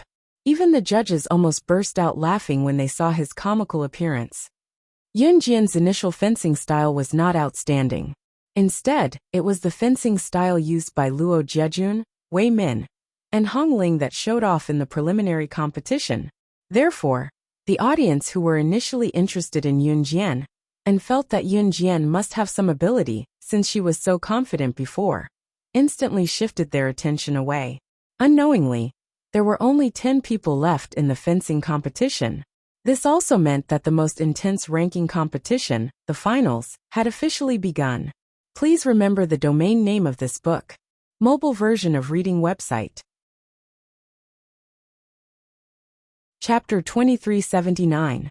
I think the youngest daughter of the Wei family, Wei Lin, can't take it anymore. She was so arrogant and cocky before, but she didn't amaze the world with a single brilliant feat in these few rounds. Wei Min's eldest daughter, Wei Min, has improved a lot compared to Bai Nian. That Wei Lin, could it be that she's bragging to stand out? Someone in the audience couldn't help but complain loudly. Hearing this, the audience all looked at Yun Jian in the fencing field. There were also a few people who had noticed that Yun Jian didn't have any amazing performance from the beginning to the end, so they all started to talk about it. I think he doesn't have much strength. That legendary flower sword just now, could it be that it was also used to put on a show? I think that Wei Lin has been very close to Luo Jiejun's younger brother, Luo Jiechen. Luo Jiechen begged his brother Luo Jiejun to help him pretend that he couldn't lift that flower sword, and then put on a few shows. That's not impossible. Some people even suspected that Yun Jian's every move just now had been discussed with others, and that she was just putting on a show. Sigh, people these days are capable of doing anything. That's right. But just watch. So what if that Wei Lin reaches the finals? Luo Jiejun will help her put on a show, but the champion position of the finals won't be given to her. Later we'll know the truth. The students in the spectator seats complained in an experienced manner. At that moment, everyone was excitedly looking at the grand fencing field in the center of the gymnasium. The draw for the finals was also over. Yun Jian drew a 5. She narrowed her eyes. The ones who drew a 1 were Wei Min and a strong male student. In the end, Wei Min won the competition with a unique move. An Hongling and Luo Jichen accidentally met. The two of them exchanged moves, and in the end Luo Jichen won. Hongling scratched his symbolic red hair and left the stage with some regret. There were a total of 2 people who drew the number 5. These 2 people were when Yun Jian and Luo Jiejun walked onto the field from the left and right sides of the field. The audience was in an uproar. This wasn't the final battle yet. Yun Jian and Luo Jiejun had already started fighting. Yun Jian, the girl who kept saying that she would be the champion of this year's competition, and Luo Jiejun, who had been the champion of the fencing competition for several years. One had to know that there had not been a single female champion in the fencing competition for a full 50 years. Yun Jian, this girl, could she really break the record of girls not being able to win the championship for 50 years and be looked down upon by all the boys? Just as the crowd began to cheer and get excited, Yun Jian and Luo Jiejun were already facing each other. The moment he saw Yun Jian, Luo Jiejun's expression changed. Then he grabbed his fencing helmet and said to Yun Jian, "You're just a girl. Girls shouldn't participate in this kind of competition for boys. You'd better stop." In Luo Jiejun's mind, these words were for the good of Yun Jian. After all, he didn't want to hurt her. But when Yun Jian heard this, she gave a cold smile. In the next second, the referee's voice announced the start of the competition. Without waiting for Luo Jiejun to speak again, Yun Jian appeared in front of Luo Jiejun in a flash with her sword in her hand in front of thousands of spectators. The moment Luo Jiejun raised his hand to stop her, the tip of the sword in her hand had already landed on Luo Jiejun's helmet. If it hit, it would count as 1 hit. Luo Jiejun reacted, and was just about to deflect Yun Jian's sword that hit his helmet. With a backhand, Yun Jian used her sword to hit his torso, legs, hands, and arms 15 times in a row. In the knockout round, 15 fencing would take place within 9 minutes. The person who hit the opponent the most times would be considered the winner. But the competition had just begun, and only 10 seconds had passed on the stopwatch. Yun Jian had already hit Luo Jiejun's effective body part 15 times in just 10 seconds. Before the crowd could react, she had already turned around, pulled off her helmet, threw down her sword and walked off the stage. At the same time, she left Luo Jiejun with a sentence that shocked everyone present. 15 consecutive fencing strikes in 10 seconds. You, the former champion of the fencing competition, are really a real waste. Please remember the domain name of this book. Mobile version of reading website. Chapter 2380. Translator. Endless Fantasy Translation Editor. Endless Fantasy Translation Campus Rebirth. The strongest female secret agent. Please wait for a moment. After the content has been updated, please refresh the page to get the latest update. Chapter 2381. Wei Min stood behind Yunjian and shouted at Yunjian confidently. She seemed to have a handle on Wei Min as she laughed arrogantly. Ce, who was about to leave with Yunjian, suddenly stopped in his tracks. Even Yunjian, who was about to leave, suddenly stopped in her tracks. When Wei Min saw Yunjian's and Ce's reactions, she thought she had made the right bet. Her smile widened as she laughed maniacally. Then she leaned back as she laughed maniacally. I forgot that you don't know that you're pregnant. I bribed the school doctor to keep it a secret at the school's infirmary. Ha! What do you think? That handsome guy over there. You should be more careful when you find a girlfriend in the future. Our Wei family lost contact with this woman for 10 years. Who knows how many people have defiled her before? She probably doesn't even know who the bastard child in her stomach belongs to. Wei Min's words were clear and logical, as if that was really the case in reality. At that moment, Ce didn't hear what Wei Min said about Yunjian. After he heard Wei Min say that Yunjian was pregnant, he paused for a moment. In that instant, the corners of his lips curled up into an imperceptible smile. In the next second, in front of Wei Min, Ce grabbed Yunjian's small hand and pulled Yunjian into his embrace. He hugged Yunjian tightly from behind and placed his hand on her abdomen. Ce didn't even dare to use too much force, because he was afraid that his hand would affect the child in her stomach. Wei Min's heart skipped a beat when she saw his unconcealable joy, and how he doted on Yunjian, so much that he wanted to treat her with all his kindness. Could it be that the child in Yunjian's stomach is? Before Wei Min could react to Ce's actions, and before Ce and Yunjian could speak, a young man with a slightly rough voice suddenly sounded. His voice was trembling and filled with disbelief. What? Wei Lin? Wei Lin is pregnant. As soon as the voice fell, 4 figures walked out from the forest beside the school's gymnasium. These 4 figures were Luo Jiejun, Luo Jichen, Wei Zhe and Hong Ling. The young man's voice was none other than Luo Jiejun. Luo Jiejun had just followed Yunjian and Ce out with Luo Jichen and the other 2. When he heard Min's words, his face turned pale. Seeing Luo Jiejun suddenly appear, Wei Min's face turned pale. However, she gritted her teeth and decided to go all the way. She changed her sharp voice to that of a girl next door and said to Luo Jiejun, Brother Jiejun, I heard it from the school doctor. She's pregnant.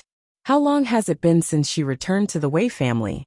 And the school doctor said that she's been pregnant for 2 months. She hadn't returned to the Wei family at that time. What does this mean?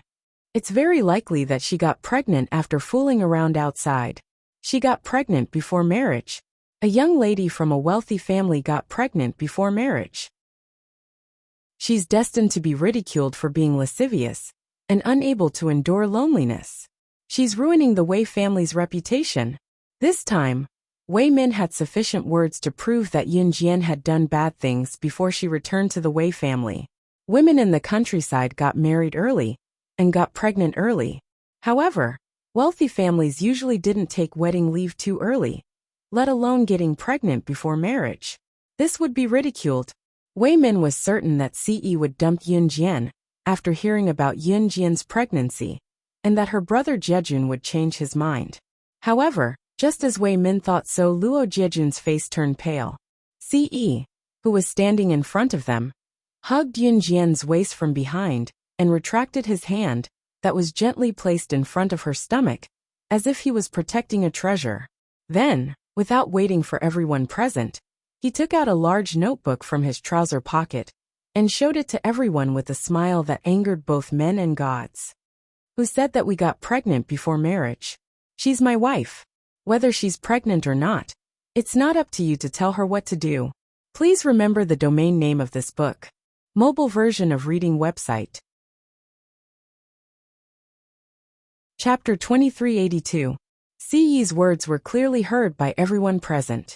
His magnetic and mellow voice was exceptionally attractive. His voice was so crisp that it was enough for women to pursue and fantasize about. That voice was like a giant bell that struck the ears of Wei Min, Luo Jiejun and Wei Zhe. It was as if the world was falling apart, causing everyone to tremble in shock. What did you say? She. You. This child too. You. After hearing Ce's words, Wei Min felt as if her head had been struck by a 500-kilogram object. Her body trembled violently before she came to a sudden stop. She stared fixedly at Ce and spoke incoherently. The child in her stomach is yours? You guys have already gotten a marriage certificate?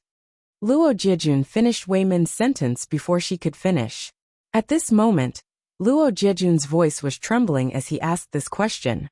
He was afraid that Yun Jian or Ce would say yes. They already had a child. They even got a marriage certificate. Even if the marriage certificate wasn't from country Z. Even if Yun Jian wasn't of legal age to register her marriage at the Civil Affairs Bureau in country Z. However, since Yun Jian and Ce already had a marriage certificate, it was legal. Luo Jiejun trembled all over. This was the first time he was so interested in a girl, and also the first time he paid so much attention to a girl. In the end, not only was this girl married, she even had a child. Not bad, Wei Lin. You're awesome. You're even pregnant. No wonder you like eating pickled cabbage so much recently. You eat it every day for every meal. You even eat 3 times as much as me. Speaking of which, Wei Lin, if the child in your stomach is a girl, how about keeping it for me to be my future wife? I'll wait for her for 18 years. Haha. Just as the atmosphere started to subtly change, Luo Jiechun spoke in a relaxed and straightforward tone. Luo Jiechun didn't notice the subtle change in the atmosphere. He was a disobedient person who usually played games on his phone, played video games, and participated in gang fights. He was a very casual person. At that time, Yun Jian, who was called out, came back to her senses. Her expression didn't change at all, but she felt a strange feeling in her heart. She's pregnant? She was pregnant with his child? At this moment, Yun Jian's feelings were very complicated. When Yun Jian learned that she was pregnant, she was very nervous. Would she not be a good mother after the child was born? But to be honest, Yun Jian was more surprised and happy than nervous. Yun Jian's heart pounded wildly at the thought of the little life quietly growing in her stomach. Although she looked indifferent on the surface, Yun Jian's red lips, which were curled up slightly, hinted at her current mood. Hey Wei Lin, to be honest, if you really give birth to a daughter, I definitely won't marry her in this lifetime. I'll marry her when she's 18 years old. Do you agree? If you give birth to a boy, then in 6 or 7 months, will you be able to give birth to him to play with? Grabbing, pinching, and lifting. Kids are so fun. Hey, last time, I played with the baby until he cried, but you can't blame me. I only ravished him a little. I really didn't do anything bad. Wei Lin, if you give birth to a boy, can you lend him to me to play with for 2 days? Babies are so fun. Their cheeks are tender, pink, and round. When you poke them with your fingers, they are as soft as a sponge. Luo Jiechun was very excited. When he said this, he looked at Yun Jian eagerly, waiting for Yun Jian to agree. But just as he said this, Luo Jiechun felt a gust of cold wind sweeping over from Yun Jian's side. Luo Jiechun pulled the corners of his mouth like a robot and turned his head in confusion. He could only see Ci's dark eyes, which were flashing with murderous intent, staring deeply at him. Her thin lips moved. Ce looked coldly at Luo Jiechun and said expressionlessly, "Do you want to die? Please remember the domain name of this book. .com. Wonderful Book Mobile Version Website. .com. Chapter 2383. These 2 simple words came out of Ci's thin lips, but they carried a cold and piercing murderous intent. After the chilling sound spread out, everyone present was suddenly shocked, and it took a long time for them to react. Especially Luo Jiechun. Luo Jiechun had only said what was on his mind, but he didn't expect to receive such a terrifying glare from Ce. Luo Jiechun was so frightened that he trembled. He quickly waved his hands and shook his head. No, no, no. I'm not looking for death. I'm not looking for death. Big brother, I was wrong. Just pretend I didn't say anything. I didn't say anything. I didn't say anything. Luo Jiechun immediately cowered. He stood behind Luo Jiejun and quickly shut his mouth. After he shut his mouth, Luo Jiechun opened his mouth and said to Yun Jian and Ce, "You 2 really look like husband and wife. You're a match made in heaven." I'm speaking from the bottom of my heart. Hee. Luo Jichen wasn't afraid of offending his big brother, Luo Jiejun. After he finished speaking, he stood behind a big tree and reached out to hug the tree. He hung his long legs on the tree. He cursed in his heart. You immortals fighting has nothing to do with this young master. No one cared about Luo Jichen's cowardice. At this moment, Wei Min, Luo Jiejun, and the others had already recovered from their shock. Actually, it wasn't just the current university students. In the year 2003, dating had become a trend among university students. As early as the old era of the previous century, the idea of dating was already outdated. As men and women dated and developed feelings for each other, it was inevitable that they would steal the forbidden fruit and lose control of their emotions. Of course, it was difficult for most couples to end up together in the end. Therefore, as a girl, she had to protect herself well. She couldn't be attracted by a few words from an ordinary guy who thought he was very knowledgeable. She couldn't fall in love with him and be cheated away. She had to remember that for people who were truly capable, even if they didn't brag, other people would know their true strength. Most of the time, people who kept talking about how powerful they were just empty words. They didn't have any real skills. It wasn't uncommon for college students to get pregnant. There were also some who secretly went for an abortion. Of course, Yun Jian and Ce had gotten a marriage certificate abroad to conceive a child. Moreover, from the looks of it, they didn't intend to hide the fact that they had an abortion at all. Jichen, just you wait. I'll teach you a lesson when we get home. Luo Jiejun shouted angrily after hearing Luo Jichen's words. Just as Luo Jiejun was about to speak, Wei Min, who was standing in front of Yun Jian and Ce, suddenly sneered. Here it comes, haha. As she spoke, Wei Min glanced sideways at Yun Jian. Yun Jian had long noticed that Wei Min was different from other young ladies. Wei Min was very smart, but her intelligence was used in a bad way. Yun Jian only narrowed her eyes slightly. Just as Yun Jian narrowed her eyes, a group of middle-aged people in their 40s and 50s appeared at the other end of the school path. When Yun Jian saw that group of people, her gaze paused slightly. That group of people were the upper-class families of Piluo City. When Yun Jian first entered the Wei family, she saw those people at the banquet that Wei Xiao held for her to return to the Wei family. And the person leading them was Wei Xiao. Wei Xiao had just arrived with his wife, Wang Ruoya. He scanned the surroundings and was stunned when he didn't see the banquet that Wei Min had told them about. Min didn't you send invitations to everyone in my name saying that the school would hold a banquet? My apologies. I've gathered everyone here today because I want to announce something to everyone. I didn't have any evidence before, so I didn't say anything. But now I've found sufficient evidence. I've already asked someone to take Wei Lin and my father's samples for a DNA test, and found that Wei Lin isn't my father's biological child at all. So, I want to tell everyone from the upper class that she, Wei Lin, is just a liar. Please remember the domain name of this book. Mobile version of reading website. Chapter 2384. Wei Min had already planned to trap Yun Jian here. However, Wei Min had never expected Yun Jian and Ce to leave so early. Hence, Wei Min had no choice but to run out and call for Yun Jian and Ce. However, Yun Jian and Ce did not listen to her at all. In the end, Wei Min had no choice but to go all out and tell Yun Jian and Ce that Yun Jian was pregnant. This was just Wei Min's way of holding Yun Jian and Ce back. Wei Xiao, Wang Ruoya, and even the masters of Piluo City's three great families, the Luo family and the Hong family, who were the fathers of Luo Jiejun and Luo Jichen, as well as Hong Ling's father, were all standing here. Everyone was dressed in formal attire, as if they were rushing to attend the banquet. However, Wei Min was just using her father's name to send out invitations to everyone. Wei Min's motive was simple.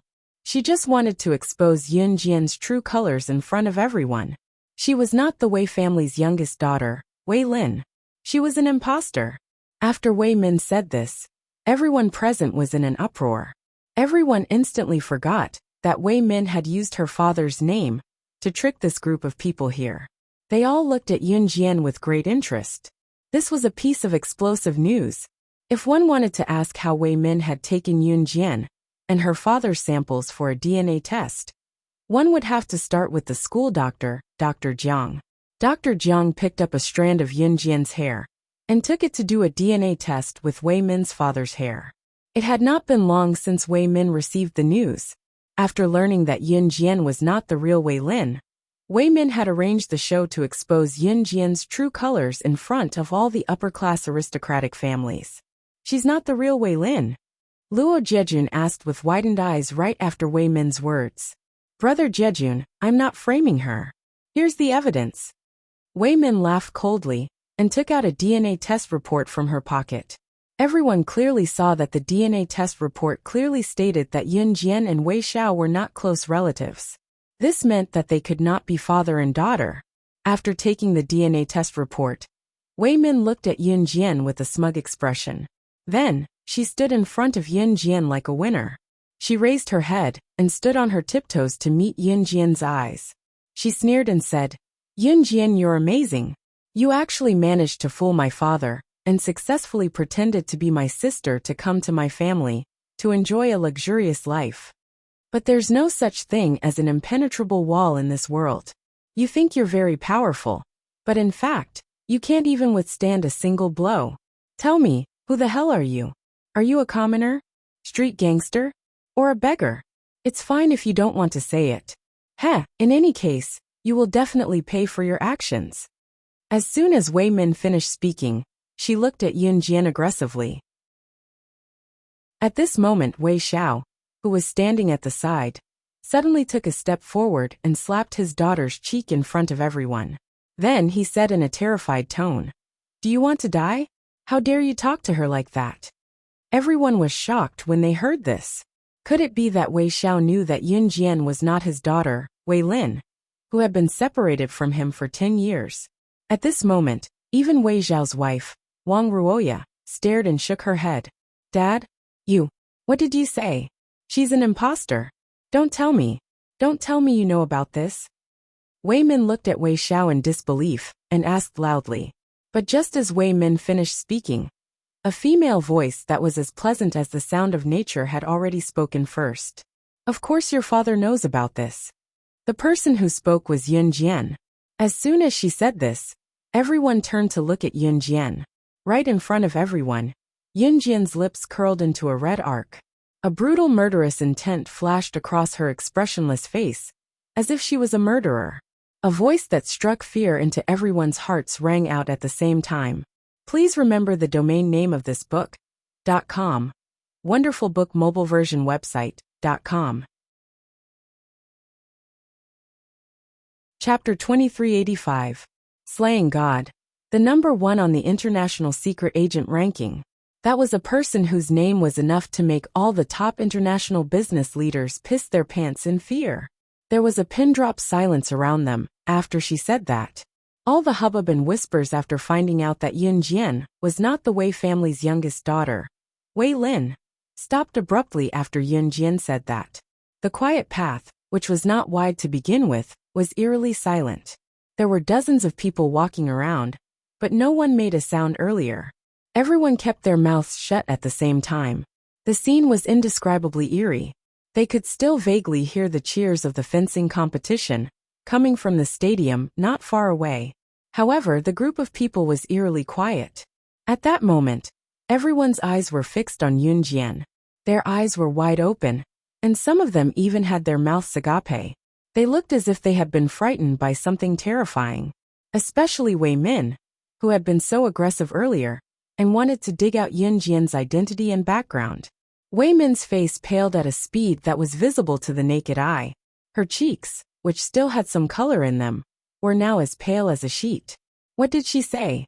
What did Wei Lin say? She was in her circle of friends. The group of old men referred to her as their representative, calling her Slaying God. The number 1 on the International Secret Agent ranking, the boss of the kosher mercenaries. She had made a name for herself in the Bloody Night incident. Her ability had swept the world, causing international bosses to tremble in fear. She was Slaying God, who killed without blinking and left no trace behind. Wei Min's body began to tremble violently at the same time. She seemed to have learned something that would make one terrified to death. She was so frightened that even her lips were trembling violently. What did you say? You're. Compared to Wei Min's fearful expression, Luo Jejun's mind shook, and he had a sudden realization. He stared at Yun Jian for 2 seconds, and his jaw dropped.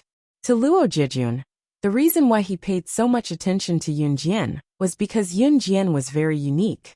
Her every move and every word was different from those girls who surrounded him all day long. Luo Jejun was not short of beauties, but Yun Jian was the only one who caught his attention.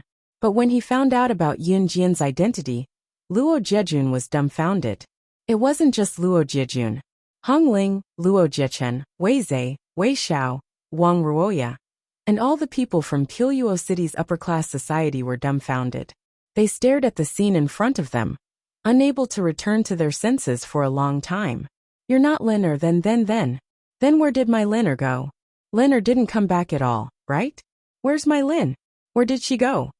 Wang Ruoya had been watching since the beginning. Now that she heard what Yun Jian said, she did not care who Yun Jian was, but where her youngest daughter, Wei Lin, had gone. Therefore, she looked at Yun Jian and asked the question with a devastated expression. Yes, didn't you promise me that you'll find my youngest daughter for me? Then, may I ask, have you found her? Wei Xiao snapped out of his shock. He looked at Yun Jian, bent slightly, and asked Yun Jian, Dad, it's been 10 years. Even if she's really the slaying god, I don't think she has the ability to find my biological sister. Moreover, how can we be sure that she's the real slaying god just by listening to her one-sided story? Deep down, Wei Min believed it, but she refused to admit it. All this while, Wei Min had been treating Yun Jian as her rival, so she instinctively refused to believe Yun Jian's identity. Of course I found her. However, just as Wei Min finished speaking, Yun Jian smirked and smirked. Then, she extended a hand, as if she had expected this to happen. She snapped her fingers softly. After the soft sound fell, a young girl who was much prettier than Wei Min walked out from the small forest at the side. Her facial features were similar to Wei Min's. Please remember the domain name of this book. Mobile version of reading website. Chapter 2386. The girl was wearing a pair of black jeans, a tight white top, and only a leather jacket. She walked out of the forest with graceful steps, and gradually came to the front of everyone. Just from the girl's appearance, I can infer that this girl is definitely Wei Xiao and Wang Ruoya's biological daughter, Wei Lin. As Wei Min, who had always been against Yun Jian, Wei Min's looks were average and not considered good-looking. However, her figure was alright, and was completely different from her father Wei Xiao. As for the real Wei Lin, although her features were similar to Wei Min's, Wei Lin's looks were very accurate. Her nose was slightly high, her lips were red, and her eyes were very big. Her eyelashes made her look very cute when she blinked. She was completely different from Wei Min. She was really found. A person who had been lost for 10 years was really found by Yun Jian. The moment she saw the real Wei Lin appear, Wei Min's eyelids suddenly twitched. Then, her heart suddenly tightened, and an expression of fear of being discovered after doing something bad took over her entire face. You really are my Lin. My Lin. Wang Ruoya recognized her at a glance. She rushed forward almost at the same time, and hugged Wei Lin. When Yun Jian returned to the Wei family, although Wang Ruoya was happy, she couldn't find the feeling of kinship in Yun Jian. Blood was thicker than water. This was something that outsiders couldn't imitate. At least when Wei Lin appeared, her looks could be recognized at a glance. She was the real Wei Lin without even needing to do a DNA test. Thank you. Wei Lin hugged her mother back, and said to Yun Jian with tears in her eyes. That thank you made Yun Jian narrow her eyes. She didn't directly respond to Wei Lin. Instead, she said something that shocked everyone present. Perhaps you should thank that good sister of yours. If it weren't for her, you wouldn't have been lost for 10 years. And I wouldn't have had the chance to find you and send you back to the Wei family. The moment these words came out, Wei Min felt guilty. She looked at Yun Jian and shouted, Nonsense! What nonsense are you talking about? I didn't. That day when I went out to play with you, You told me to stand there and wait. I waited for a long time, but you didn't appear. Later, a kind person took me away, and I've been living in that kind person's house. I always thought that you didn't do it on purpose, but not long ago, I heard. At this moment, Wei Lin spoke first after Wei Min finished speaking. At this point, Wei Lin paused for a moment before saying, I heard that you've been lying to everyone that you saw me being kidnapped by a van with your own eyes. But you clearly told me to wait for you at the same place. There was no need to say anything else. Wei Lin's words were sufficient to prove that Wei Min had deliberately abandoned the young Wei Lin. Of the way of the way of the of the way of the way of the Wei family, of the way of the way of the way of the Wei family. No, I didn't. Wei Min covered her ears when she was exposed for what she had done back then. Her face drained of color. Still, she suddenly lunged at Yun Jian like she had gone mad, yelling and tearing at her as she did so. Ha ha ha. I did it. So what if I did it? It was you. If it wasn't for you, how could Wei Lin, that little b*tch, return to the Wei family? I'm still the most beloved daughter of my parents, and the most beloved sister of my brother. You b*tch, go to hell. You're finished. You're finished. Ha ha ha.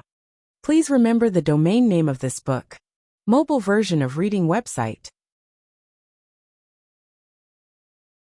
Chapter 2387. As if triggered by something, Wei Min charged at Yun Jian desperately, trying to drag Yun Jian down with her. It was over. She was done for. The scandal back then was exposed in front of Piluo City's upper-class society. From now on, there would be rumors of the Wei family's young miss abandoning her younger sister out of spite in Piluo City.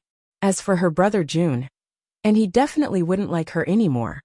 Wei Min was purely thinking that she would drag Yun Jian down with her, even if she was done for. Hence, Wei Min did as she was told. Just as Wei Min was about to dash to Yun Jian like a madwoman, and perish together with Yun Jian Ce, who had been carefully wrapping his arm around Yun Jian's abdomen, and protecting Yun Jian like she was a treasure, leaned her back against his chest, and circled Yun Jian from behind to protect her, as he spun her in a small circle. After he was done carefully, Ce lifted his leg, and kicked Wei Min, who was about 1.6 meters tall, in the face. The force of the kick was so strong that it almost broke Wei Min's neck. Wei Min was dizzy from the kick, that was filled with killing intent. She fell to the ground with a plop. She was still conscious, but her head, hands and feet were completely numb for a short period of time. Her head, in particular, was almost torn in half by Ce's merciless kick. Min Min'er, Wei Zhe, Wei Xiao, and Wang Ruoya, who witnessed the scene, cried out.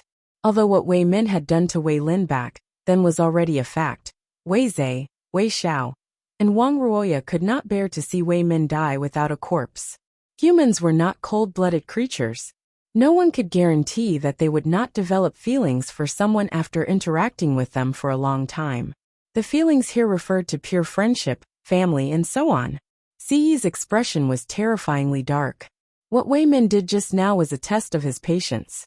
How dare he face Xiao Jian's opponent right in front of him? In fact, Ce's kick had directly crushed Wei Min's skull. This kick was even more ruthless than killing Wei Min. Ha ha ha, you're finished, you're finished. Even if I die here today, you're finished too, ha ha. Who knew that Wei Min, who was lying on the ground, could no longer move her head. However, she opened and closed her mouth and said those words to Yun Jian without fear of pain. Upon hearing this, Yun Jian's eyes narrowed. She suddenly took out a folding fan from under her clothes. She broke away from Ce's embrace, and walked a meter away from Wei Min. Then, she pointed the fan at Wei Min. Do you believe that I can use this fan as a dagger to seal your throat? This fan was the one that Yun Jian had taken from someone when she first met Luo Jejun and Hong Ling, when she first entered the Imperial College. She saw Hong Ling bullying someone. The fan was covered with spiritual power, which was why Yun Jian wanted it. No, please don't. Min'er is my daughter too. Please let her go. Let her go. Wang Ruoya knelt before Yun Jian when she heard Yun Jian.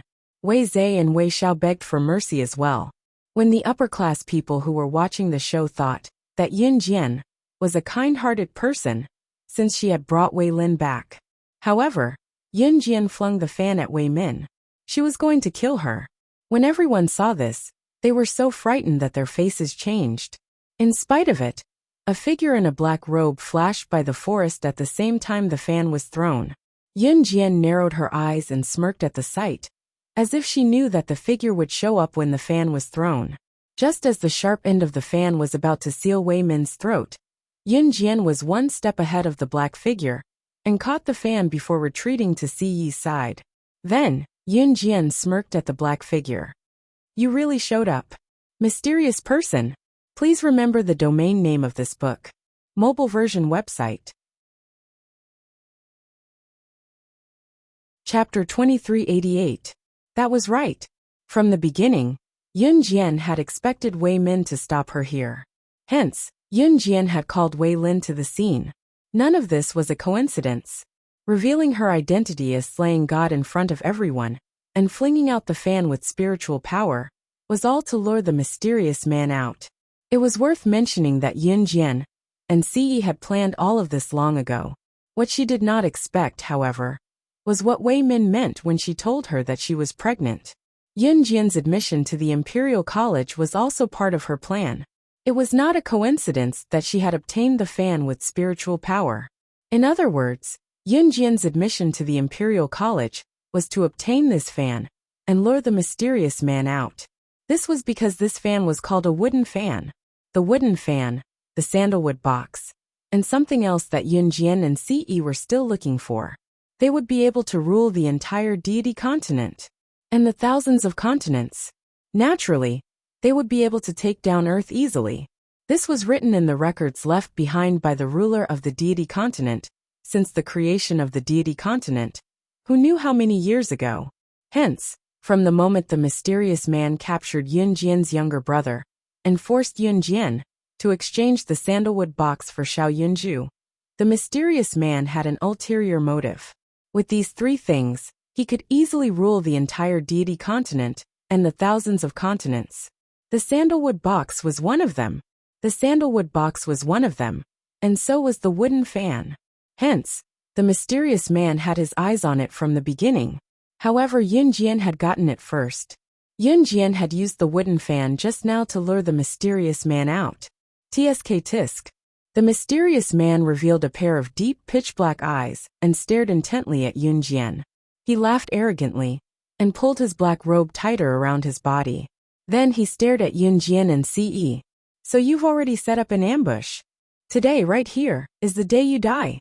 Yun Jian uttered, her gaze fixed on the mysterious man as she gripped the wooden fan. When Yun Jian and Si Yi fought against the mysterious man, both of them suffered great losses because of the mysterious man's tricks. Now that Yun Jian and Si Yi were at their peak, the mysterious man was definitely no match for them. Even if the mysterious man used the 100-fold potion, he might not be able to defeat Yun Jian and Si Yi. This was the difference between them. This was also the reason why the mysterious man had been hiding in the dark and did not dare to show up directly. Is that so? Then you are gravely mistaken, sorcerer god. The mysterious man laughed loudly and said, this black-robed man who had suddenly appeared? Wizard goddess Yun Jian. The surrounding people from Piluo City's upper class, as well as Luo Jejun, Luo Jechen, Hong Ling, and the others who were present, were all puzzled when they saw this scene. What's going on now? What sorcerer god? What the hell is going on? Luo Jejun's expression could no longer be described as an expression. Just as everyone was bewildered and Yun Jian frowned, Yun Jian suddenly clutched her stomach as excruciating pain shot through her. What did you do? Yun Jian clutched her stomach, feeling like something was flowing out from her lower body. The pain made Yun Jian frown, but she held it in. Si Yi took a step in front of Yun Jian and frowned. Fear that had never appeared on his expressionless face. Xiao Jian, what's wrong? Ha ha ha. It's true that I can't defeat both of you if you join forces. Too bad. I've already drugged the sorcerer god before you knew she was pregnant. It's probably a problem whether or not she can keep the baby. Now that the sorcerer god is gone, you're the only one left. I've also developed the 100-fold potion that can increase my ability by 10,000 times. Do you think you're still my match? Ha ha ha. Please remember the domain name of this book. Mobile reading website. Chapter 2389. Sorcerer Goddess. Sir God, I bet you don't know how I drugged the sorcerer goddess. Come to think of it, I have to thank this idiot. Ha ha ha. The mysterious man chuckled and paused. He then pointed at Wei Min, who was lying paralyzed on the ground after her head was crushed by Siyi's kick. After chuckling, the mysterious man continued. If this idiot didn't stop your school doctor from telling you about the sorcerer goddess's pregnancy, I wouldn't know where to start. Haha. This idiot really hates you, sorcerer goddess. She was the one who drugged you. The swords that you were holding in the fencing competition were all stained with these two drugs. The combination of these two drugs turned into an abortion drug. Normal people wouldn't react to it, but this pregnant woman smelled it. Haha. If a pregnant woman smelled it, she would miscarry on the spot if she exceeded a certain time limit. These two drugs were unique to thousands of continents and did not exist on Earth. In fact, Yun Jian had already smelled the two drugs, but she did not think of it that way. She had just found out that she was pregnant not long ago. It was a mistake, but she did not expect to really be pregnant this time. Not only was she pregnant, but it was also used by the mysterious man against her. Aside from Yun Jian's ignorance, Yun Jian was not omnipotent. Whether it was the sorcerer goddess or the slaying god in her past life, she did not know much about gynecology in the medical field. What Yun Jian knew was how to kill a person in the shortest time possible, and where a person's Achilles heel was. Ha ha ha, I did it. There's no way you can take my brother Jun away from me. It's all your fault for coming to the Wei family as Wei Lin. Ha ha ha. Wei Min, who was paralyzed on the ground, laughed mercilessly. It was not surprising. After Yun Jian revealed that she had abandoned her biological sister, and found out that Yun Jian was the slaying god, she rushed to Yun Jian and shouted at Yun Jian, "You're finished." This was because Wei Min had been used by the mysterious man to drug the swords. It was a drug that could cause Yun Jian to miscarry. She wanted to destroy Yun Jian. If anything happens to the child in her womb, all of you will be buried with me. Just as the mysterious man and Wei Min finished speaking with their strange words, a voice that was as cold as ice in the summer suddenly sounded. There wasn't the slightest bit of warmth in it. Siyi's dark eyes were so cold that it was frightening.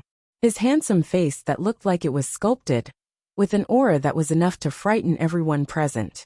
Siyi. He placed his left hand. He placed his hand on Yun Jian's abdomen and injected, channeling his spiritual energy without reservation. It was into her abdomen. His E of T, two of God goddess, of TSS des goddess, goddesses. Goddess, S, that was Luo Jiejun, Luo Jiechen, Wei Xiao, and all the other members of the upper class present turned pale when they saw this scene. They had never seen such a bizarre scene. Coupled with Siyi's, a huge wave of fear and uneasiness surrounded their hearts. At that moment, a tall and handsome figure suddenly flashed across everyone's eyes. In the next second, Siyi went to the mysterious man and grabbed the man's collar. His well-defined hand with bulging veins was a testament to his fury. His rich voice rang almost simultaneously, "You're right. You're wrong. You're wrong. You're wrong. 10,000 times potion? Even if you've swallowed the 10,000 times potion. As the ruler of the gods' continent, I'll tear you to pieces right here and now." Please remember the domain name of this book. Mobile version of reading website. Chapter 2390. Without giving the mysterious man a chance to react, Ce grabbed the mysterious man's collar with one hand and attacked him with the other. His speed was so fast that the naked eye could not capture it. Oh my God, am I seeing a ghost? What's a sorcerer god? Are these things that suddenly appear around us the enchantment from the anime? And what's that god continent? What's all this? There were already some people who were so scared that their faces turned pale. They were frightened by this illogical and unscientific thing in front of them. What was going on? What was going on in this world? Was it really normal for them to see one scene after another in front of them? Luo Jiejun, Luo Jiechen, Hong Ling, Wei Zhe, Wei Xiao, Wang Ruoya, Wei Lin, and the rest were shocked when they found out that Yun Jian was slaying God. Then, they almost fainted from the unrealistic scene before them. What's going on here? Wei, why is that person targeting all of you? Luo Jichen looked at Yun Jian from afar, and swallowed the words Wei Lin that he was about to call out. Just as Luo Jichen finished his sentence, Si Yi's handsome hand had already pierced through the mysterious man's chest and crushed his heart. Ugh! The mysterious man's chest was pierced through by Si Yi, and there was a trickle of blood at the corner of his mouth. However, this was not a fatal injury to high-level immortal cultivators from thousands of continents. Si Yi did not give the mysterious man a chance to react at all. Above his handsome face, which was infuriatingly handsome, was a pair of sharp black eyes that were stained with blood at a speed that was visible to the naked eye. He pierced through the mysterious man's chest with one hand, all the way from the chest to the back of the mysterious man. His other bony hand covered the mysterious man's head at the speed of light, directly pulling the mysterious man's head out from the ground. The speed was so fast that it shocked everyone present. However, after recovering from the shock, everyone present was shocked by Si Yi's furious technique. The strength of a person's hand and fist could actually penetrate a person's chest and uproot a person's head. The mysterious man seemed to have lost all signs of life, his body paralyzed. Dead. Did he die just like that? Someone asked in a trembling voice. Is the mysterious man dead? How could this be? Ha ha ha. Do you think I'm dead? I've already taken the 10,000 times potion. Now my strength is 10,000 times stronger than before. Divine Lord, oh Divine Lord, no matter how powerful you are no match for me. Moreover, you still have your wife, the witch goddess, who is about to have a miscarriage. In her current state, not only can she not help you, she might even become a burden to you. The mysterious man laughed cruelly. In that second his chest, which had been pierced by Si Yi, automatically healed.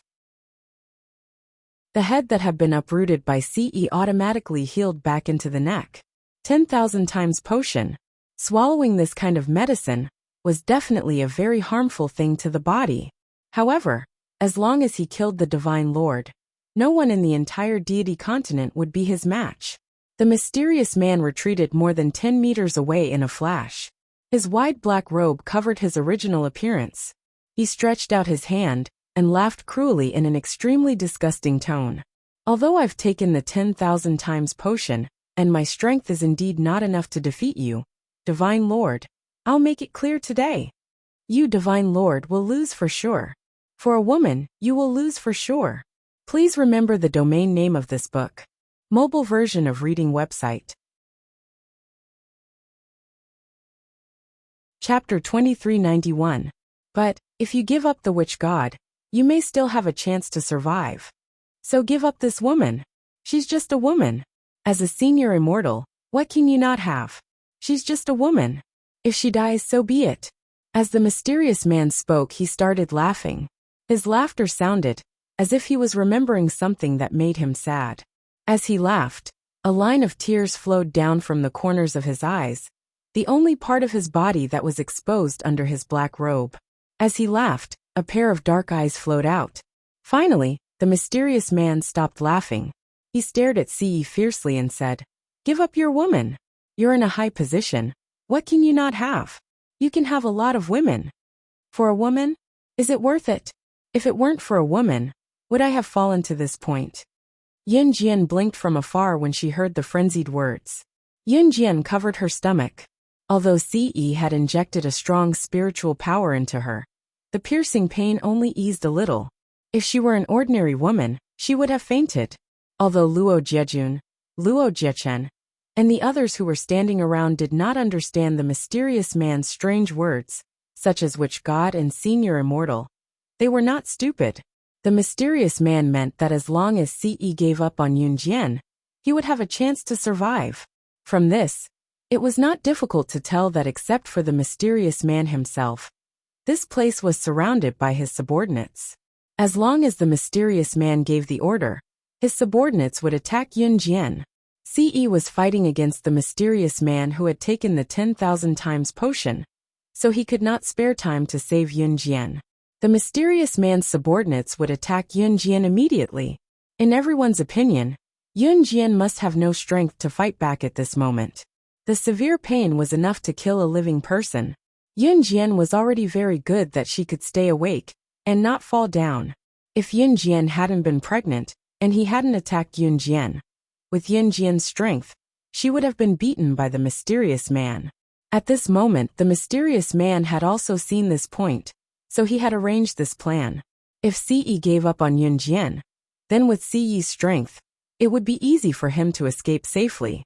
However, if he diverted his attention to protect Yunjian, sooner or later, he would be attacked by the mysterious man and end up dead.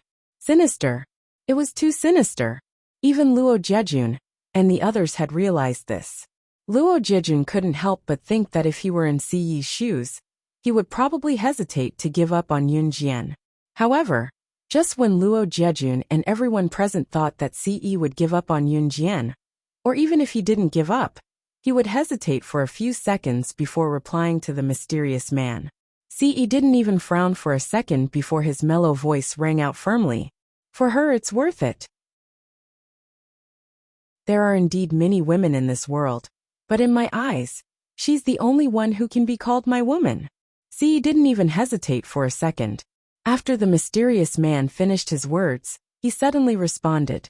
As he spoke, he glared at the mysterious man with bloodshot eyes. In front of everyone present, he spoke without the slightest bit of hesitation. His firm words made everyone present feel incredulous. Give up on her. If she dies, how can I live?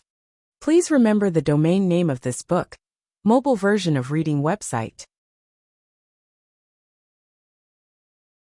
Chapter 2392. From the moment the mysterious man spoke, Ce didn't even have time to blink or hesitate. If she died, how could he continue living? Without her, he wouldn't be able to continue living. Whether it was the Sir God from 1,000 years ago, or the Ce from 1,000 years later, his survival, birth, growth, and even his position at the top were not for fame or status. They were all for her. The Sir God, the ruler of the God's continent, the leader of the Hun organization. He could discard all of them, because he only wanted her. Ce wasn't a selfless person. He wouldn't give up her outstanding qualities, just to protect his empire from falling into the hands of evil. Ce could be imperfect and not outstanding, but he couldn't lose her. Ce's mellow voice rang out. His words stunned everyone present for a moment. Luo Jejun in particular was stunned. He stared with wide eyes. If the roles were reversed at this moment, and he was Ce, he would definitely consider it seriously. In spite of it, Ce had never hesitated at all. Good, good, good. Since you want to be a pair of lovebirds, I'll fulfill your wish. The mysterious man laughed coldly and snapped his fingers. In less than half a second, more than 10 figures in black robes appeared in front of everyone from the mysterious man's subordinates, who were hiding in the boundary. Go and deal with the sorcerer goddess. Kill her, and then come and help me. The mysterious man laughed and officially entered Ce's eyes. What a pity. Although it's very touching, all of you still have to die. The mysterious man raised his voice as he spoke. Luo Jejun and the others didn't even dare to let out a fart, let alone participate in this unbelievable event. At the same time, the men in black robes were already swarming toward Yunjian. When Ce saw this, he turned and walked towards Yunjian. Your opponent is me. Today, I'm going to watch my woman die in front of you. The mysterious man's figure flashed as fast as lightning. In the eyes of Luo Jejun and the others, it was as if a person flashed past them. They couldn't even catch a trace of him. At this moment, the mysterious man's subordinates were already in front of Yunjian. They surrounded Yunjian. The tables had turned. The pain in her abdomen caused beads of sweat to roll down her forehead. This was witnessed by the people around her. She was finished. They were finished. Luo Jejun and Luo Jichen thought so. Just as everyone thought so, Yunjian, who was bending over with her hands on her stomach, straightened her back and stood up in front of everyone's eyes. The butterfly's knife that had caused a storm in the god's continent. The original form of the saber was the god vanquishing blade. She's going to. At this moment, Luo Jejun, Luo Jechen, and the mysterious man's subordinates were all stunned. However, just as everyone was wondering what Yun Jian's intention was, Yun Jian held the butterfly's knife in one hand and wiped the sweat off her forehead with the other. She revealed a red arc that shocked everyone present. Then in front of Luo Jejun, Hongling, Weizei, and the mysterious man, she chuckled. I, the sorcerer god, led the Yulong continent to conquer thousands of continents 1,000 years ago. The meridians in my hands and feet were destroyed, and I was stabbed countless times. The pain was 10 times more unbearable than today. But in the end, I broke the heads of those people and pushed the Yulong continent to the throne of the first continent among thousands of continents. Do you think that I, the sorcerer god, can't fight just because of you and this little pain? Please remember the domain name of this book. Mobile reading website. Chapter 2393. Because I am the daughter of the Wu clan of the sorcerer tribe, the king of the Yulong mainland, the sorcerer goddess. These simple words came out of Yun Jian's mouth, but it made Luo Jejun, Luo Jechen, Hongling, Weizei, Wei Xiao, Wang Ruoya, Wei Min, Wei Lin, and all the people from the upper class of Piluo City, who were standing around, feel as if they were on a battlefield. Yun Jian, who was holding a butterfly knife in front of them, was like the Grim Reaper from hell. She seemed to be stepping on thousands of corpses. Wherever the blade passed, she was the king.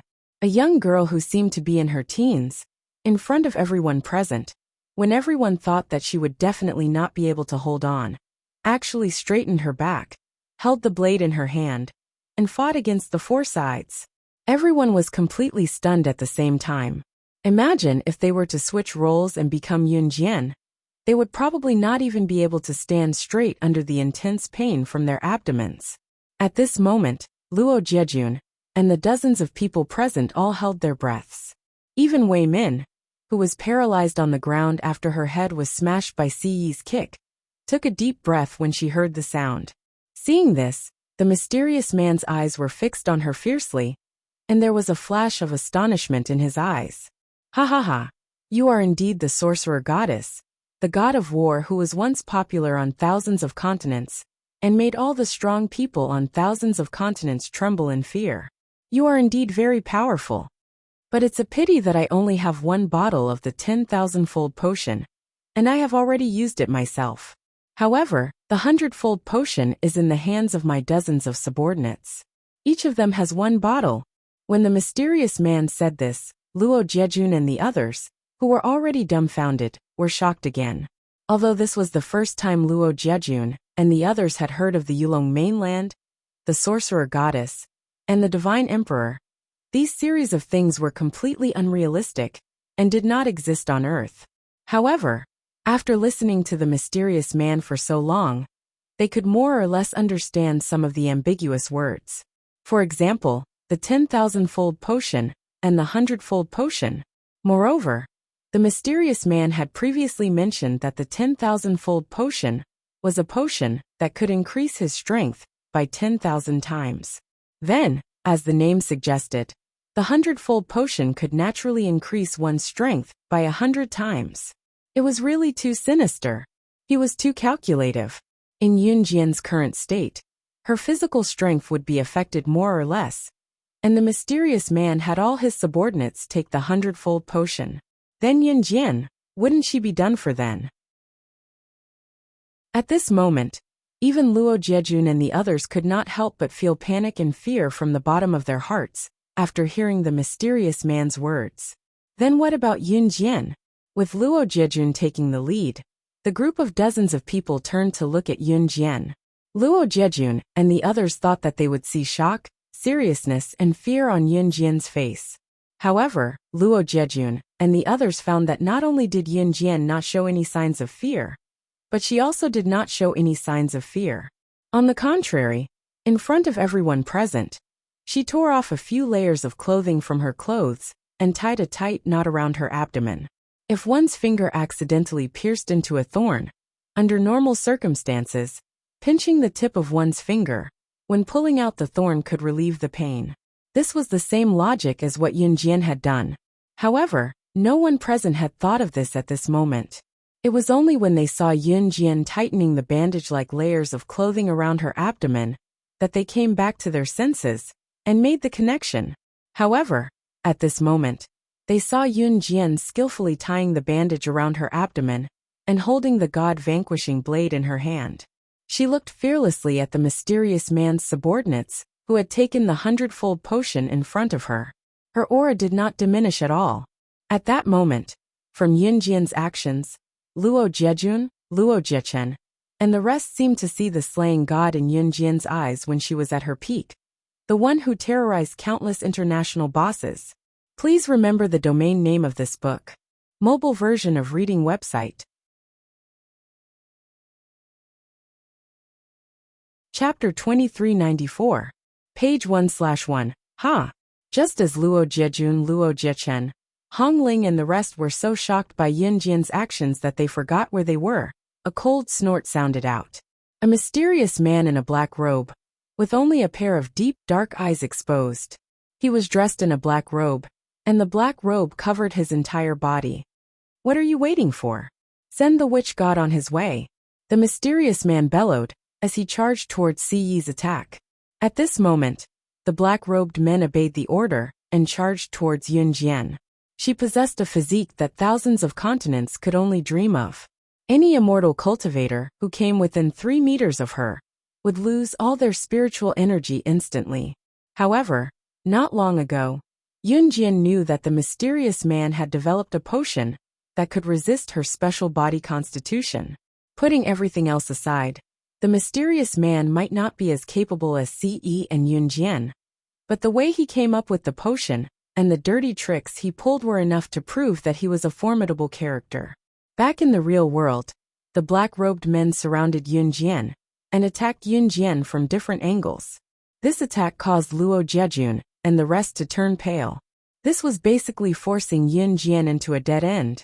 How was she going to retaliate? From the perspective of Luo Jiejun and the rest, Yunjian had already been forced into a dead end.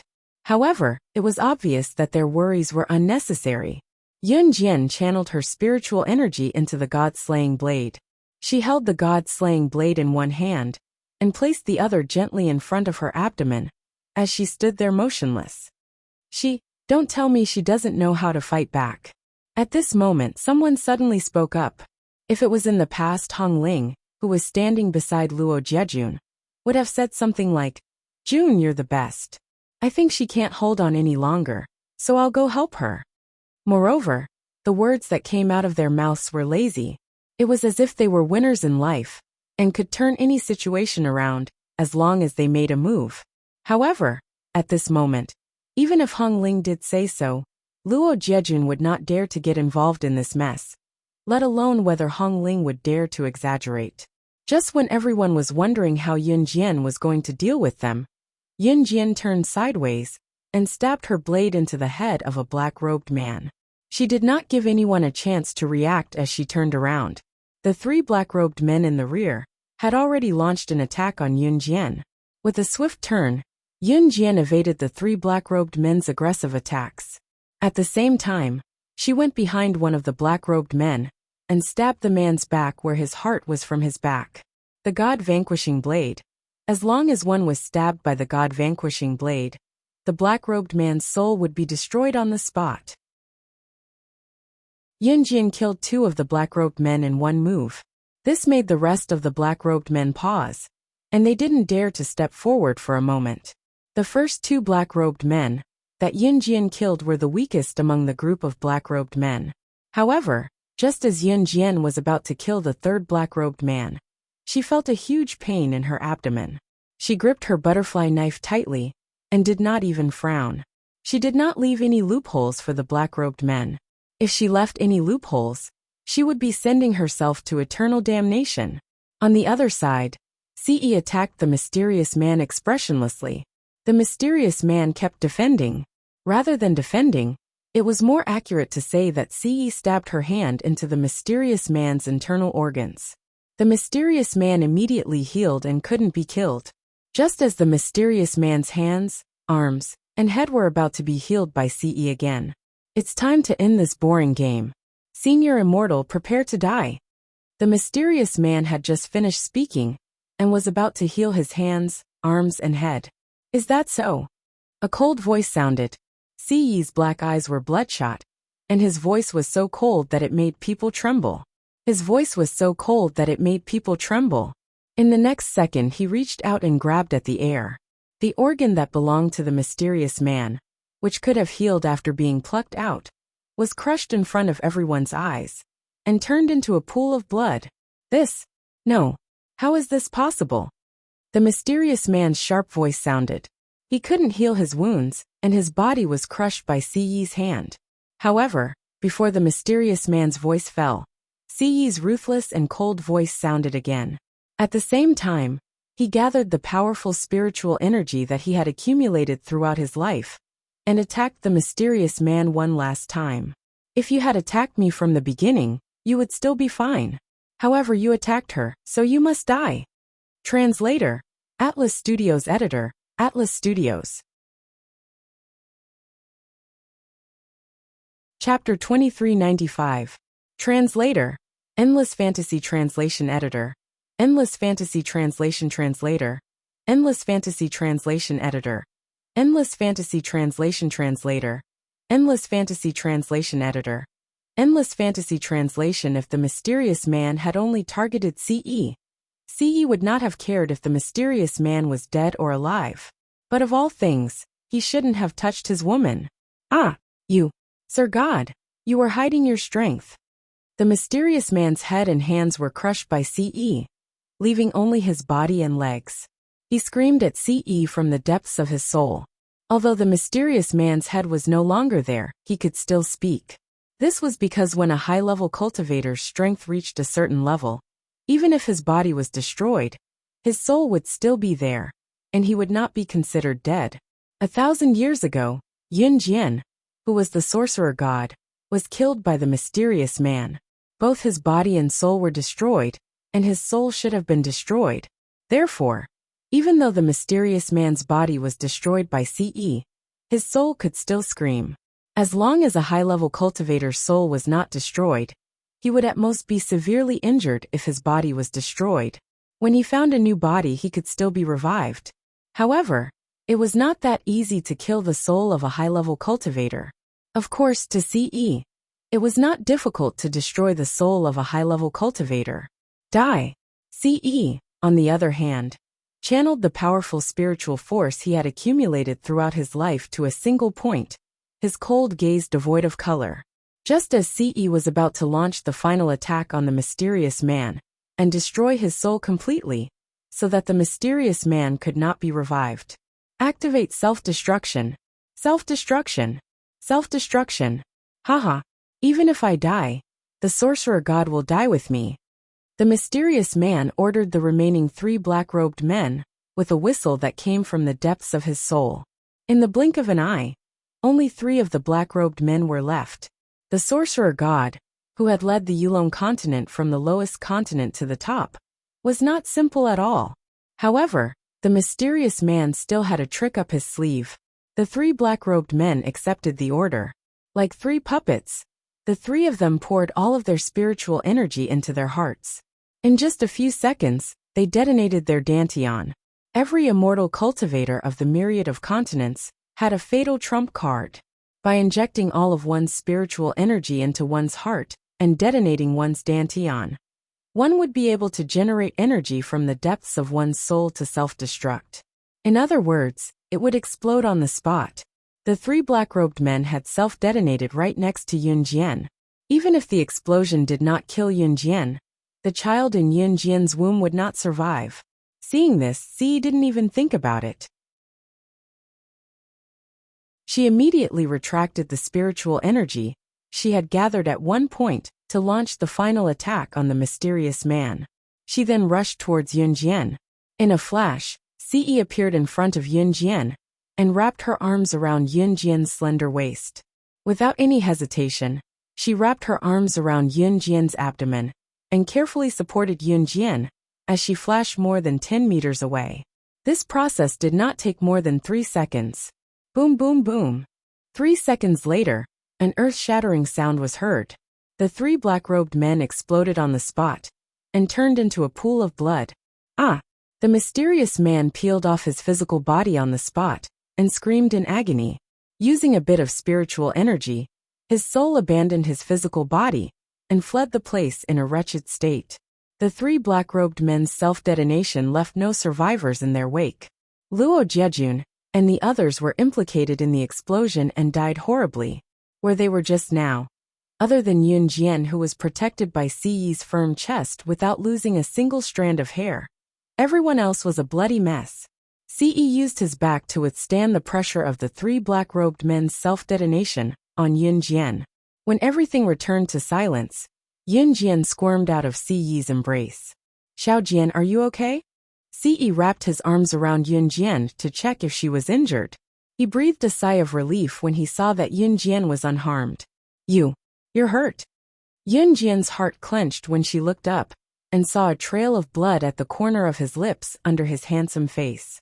His back was crushed by the force of the three black-robed men's self-detonation. Even the clothes he wore were torn apart, and the smooth skin on his back was now a bloody mess. Seeing her sad face, he pulled her into his arms, completely ignoring the injuries on his body, and gave her a handsome smile that made the whole world lose its luster. Xiao Jian, I'm glad you're okay. Translator, Hengyi Translations Editor, Hengyi Translations. Chapter 2396, page 1/1. As long as his Xiao Jian was fine, it did not matter how badly he was injured. Yun Jian's eyes moistened for some reason when she heard Siyi's words. She opened her mouth, but realized that she could not say anything. Yun Jian stopped talking and hugged Siyi, careful not to touch his wound. I'm fine. Yun Jian had just uttered the words when beads of sweat trickled down her forehead again. Something seemed to be flowing out from her lower body. Wiping her hand away, she saw that her hand was covered in crimson blood. The mysterious man abandoned his physical body at the last moment and tore his soul apart to escape. Even for an advanced cultivator, it was no different from suicide to tear apart one's soul and escape. This was because once a person's soul and body were separated, the soul would escape. For the mysterious person, he would suffer a severe injury. Moreover, the backlash from consuming the 10,000 times potion would be more than enough for the mysterious person to suffer. It would probably take a few years for the mysterious man to struggle to even walk normally, even if he found a physical body to reside in again. There was no need to even think about it. In the next few days in Piluo City, there was a major incident that shook the city and even the country. Today's report is that a bizarre incident has happened in Piluo City. The remains of most of the upper-class people in Piluo City were found in Emperor College. The corpses are suspected to have been blown up. It's reported that the cause of this case is unknown. The survivors are also upper-class people in Piluo City.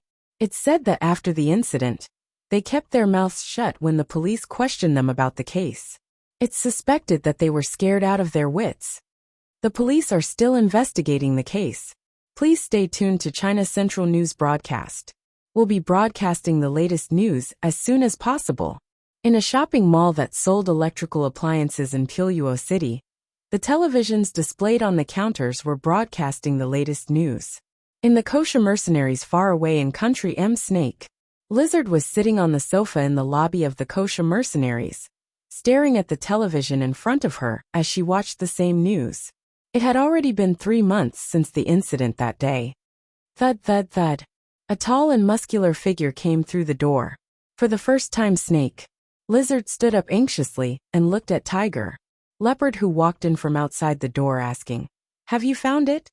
Under the worried look on Lizard's face, Tiger, Leopard shook his head truthfully.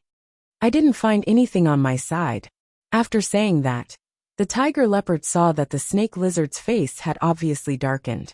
After a while, a few more figures walked into the kosher mercenaries' hall. Lizard stepped forward and asked before the other party could speak, "Is there any news from your side?" The visitors were Diani, Gui Yen, Gui Lian Qingyu, and all the higher-ups of the kosher mercenaries. We've already confronted each other at the door. Diana spoke to Snake. Lizard on behalf of everyone else. Just as she said that, Diana paused. She furrowed her brows deeply, and finally could not bear to continue. There's still no news from Sister Jian. In the past 3 months, Snake. Lizard had sent out all the higher-ups of the kosher mercenaries to search for Yun Jian, but there were no clues at all. It was as if Yun Jian had vanished from the face of the earth. Yun Jian had always kept in touch with Snake. Lizard. Even when Yun Jian went missing for 2 years, when she went to Deity Continent's Holy Spring, she tried to contact Snake. Lizard. Hence Snake. Lizard was not worried back then. However, it had been 3 months since Yun Jian had gone missing. There was not a single piece of news left for her. This had never happened before. Sister Lizard, Sister Jian wouldn't. Qing Yu's voice trembled in disbelief. She wouldn't. Snake. Lizard denied. Amidst the silence, Diane pondered for 2 seconds before speaking suddenly. Although we didn't find any trace of Sister Jian, I recently received a strange piece of news. In the past month, the world's top obstetrics and gynecologists, as well as nutritionists, have all gone missing one after another. What's even more bizarre is that 50% of the world's high-end baby product stores have been ransacked. Translator. Endless Fantasy Translation Editor. Endless Fantasy Translation. Chapter 2397. F***CK Who did this? How wicked. Fox could not help grumbling when he was concerned about Yun Jian's safety. Diane cut the fox off and said, "The problem now isn't to find out who did this. It's to see if this has anything to do with Sister Jian's disappearance. There's no need to rob a baby store when Sister Jian is missing, is there? The disappearance of the world's top obstetrics and gynecology specialist and nutritionist shouldn't have anything to do with Sister Jian, right?" Raccoon analyzed philosophically. "Keep investigating Sister Jian's disappearance. Remember, don't leak any information. I don't believe that anything has happened to Sister Jian. Before Sister Jian comes back, we must protect the kosher mercenaries." Snake. Lizard cut off the men's speculations and said solemnly. The men nodded in unison at Snake. Lizard's words. A few days later, however, something went wrong and the disappearance of Slaying God, the top secret agent in the international ranking, the boss of the kosher mercenaries, spread like wildfire internationally. Once the news was out, it was impossible to keep it under wraps. Needless to say, the news did not come from Snake, Lizard and her men. Despite the global uproar, Yun Jian, who was staying on an uninhabited island, did not hear a thing. It had been 3 months since the last incident. 3 months ago, Yun Jian almost had a miscarriage, but she was brought to this uninhabited island by CE without a word to recuperate. Forget about the possibility of a miscarriage. Yun Jian had gained weight from being fed by CE in the short span of 3 months. Her belly was obviously showing as well. This uninhabited island was very secluded. Normally, no one would come to this island.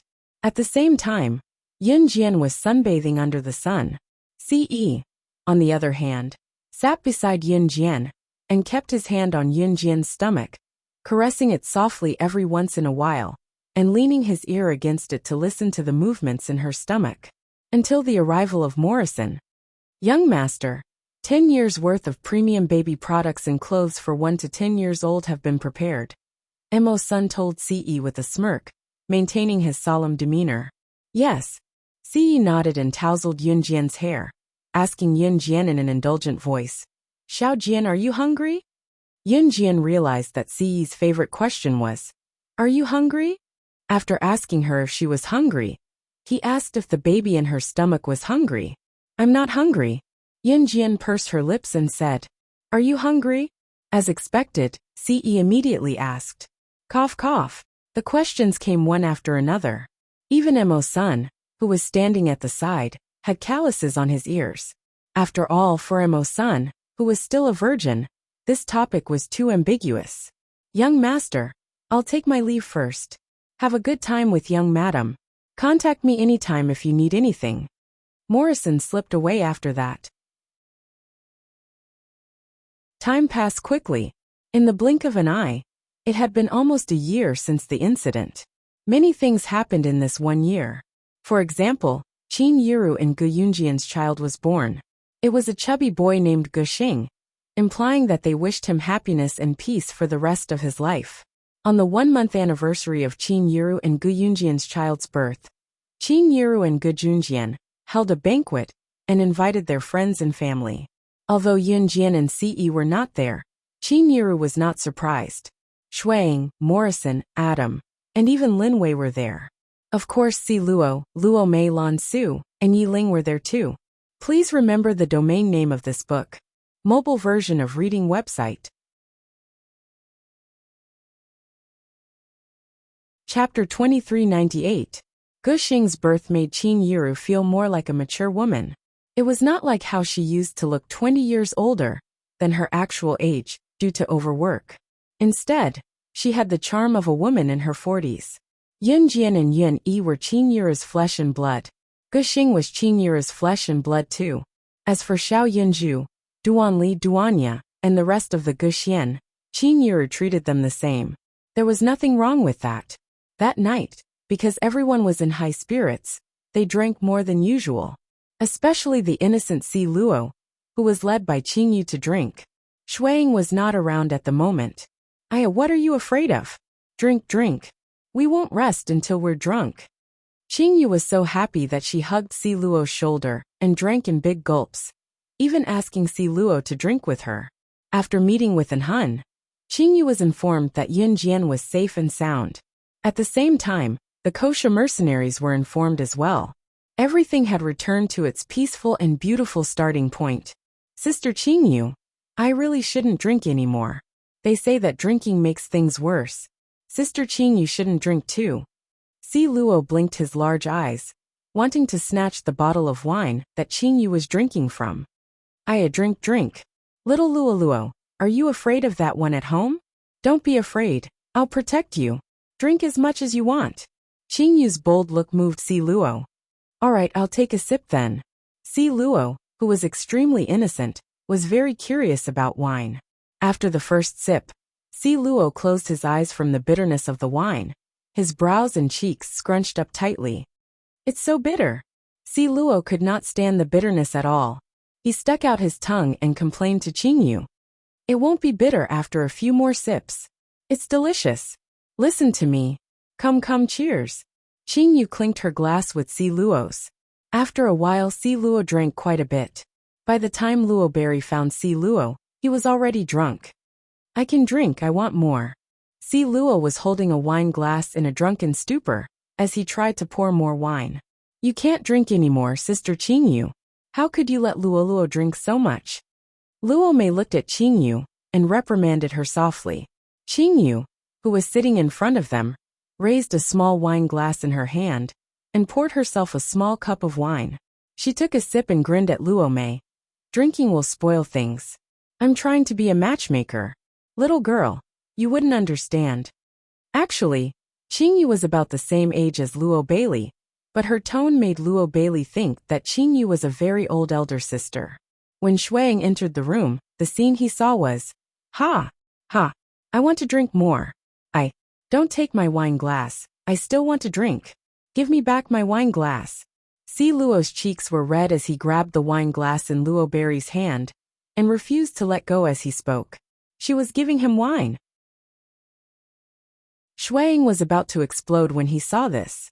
He strode over to grab Si Luo's hand and brought her home without saying goodbye. After bringing Si Luo home, Shuang pinned her against the wall. Why are you drinking? Si Luo, who was still in a daze, became domineering again when she heard the word wine. I still want to drink. Give me wine, I want to drink. Si Luo was still tugging at her clothes as she spoke. Her body was warm from the strong alcohol, so she wanted to take off her jacket to continue drinking. However, she did not take off her jacket when she tugged at her clothes. Instead, her voluptuous breasts were exposed under her collar. Shuang was speechless. His beloved woman was tugging at her clothes in front of him. This scene shocked Shuang so much that he turned his head away immediately. However, when he did, Shui Ying's eyes met with Si Luo's cherry-red lips. They were pink and tender. You asked for it. I'm not a decent person either. Shuang punched the wall and held the back of Si Luo's head as he kissed her. A night of madness. Please remember the domain name of this book. Mobile version website. Chapter 2399. Shuang had tolerated Si Luo for a long time now. Seeing Si Luo tugging at his clothes and the corners of his clothes, he could no longer hold it in. However, what made Shuang lose control was that Si Luo had tugged on the wrong clothes, grabbing the collar and pulling it down. Shuang took in the beautiful view below. It was no wonder that Shuang could not hold himself back and pounced on her. He had already said that he was not a good person. The next morning, the scorching sun shone through the curtains onto her face. Si Luo rolled over and rolled off the bed. The headache from drinking too much last night, and the burning sensation coming from her lower body, scared Si Luo into sitting up straight. Yesterday. Si Luo scratched his head as he suddenly recalled that someone seemed to have dragged him away to a hotel. Looking at the bed, there was no one there. There was a red bloodstain on the bedsheet where she had slept. Si Luo had been led astray by Qing Yu and Luo Berry, so she was no longer as innocent as before. Of course, she knew what it meant to see the bloodstain on the bed and the swelling pain coming from her lower body. Si Luo stood up absent-mindedly and ran out of the hotel room after putting on her clothes like she was escaping. She had been raped. That was Si Luo's first reaction. At Qing Yu's house, Qing Yu, Lung Mei, Gu Nianji, who had returned from the Divine Continent, and Luo Berry were playing mahjong. La la la. I finally won this time. You guys can wash my clothes for the next 2 days. You're welcome. Qing Yu put the mahjong tiles on the table and stood up. Turning around, she faced Lung Mei, Gu Nianji, and Luo Berry with her butt and made a face at them. Didn't I go easy on you this time? That's why you won. I pitied you, so I went easy on you. Let's play another round if you dare. I'll make you kneel down and call me daddy. Lung Mei stepped on the bench and hooked her pinky at Qing Yu. No, I'm not playing anymore. The Primetime Calabash Brothers is replaying. I'm going to reminisce about my childhood. You guys play on your own. Qing Yu stuck her tongue out at Lung Mei and ran back to her room. She had only taken 2 steps when someone knocked on the door of Qing Yu's suite. Who is it? Qing Yu ran to open the door in a pair of bunny slippers. Just as the door was opened, a petite and pitiful figure pounced into Qing Yu's arms. Sister Qing Yu. Woo. Si Luo threw himself into Qing Yu's arms and bawled even louder. What's wrong? What's wrong? Who bullied you? I'll beat him up for you. Qing Yu quickly patted Si Luo's back and asked.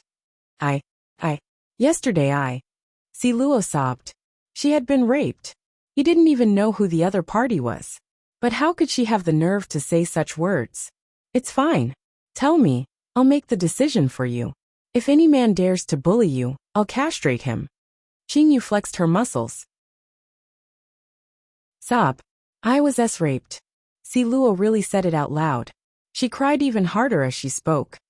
Sister Qing Yu, I don't want to see him anymore. Can you take me away? Si Luo felt sorry for Shuang. She was no longer clean. Huh.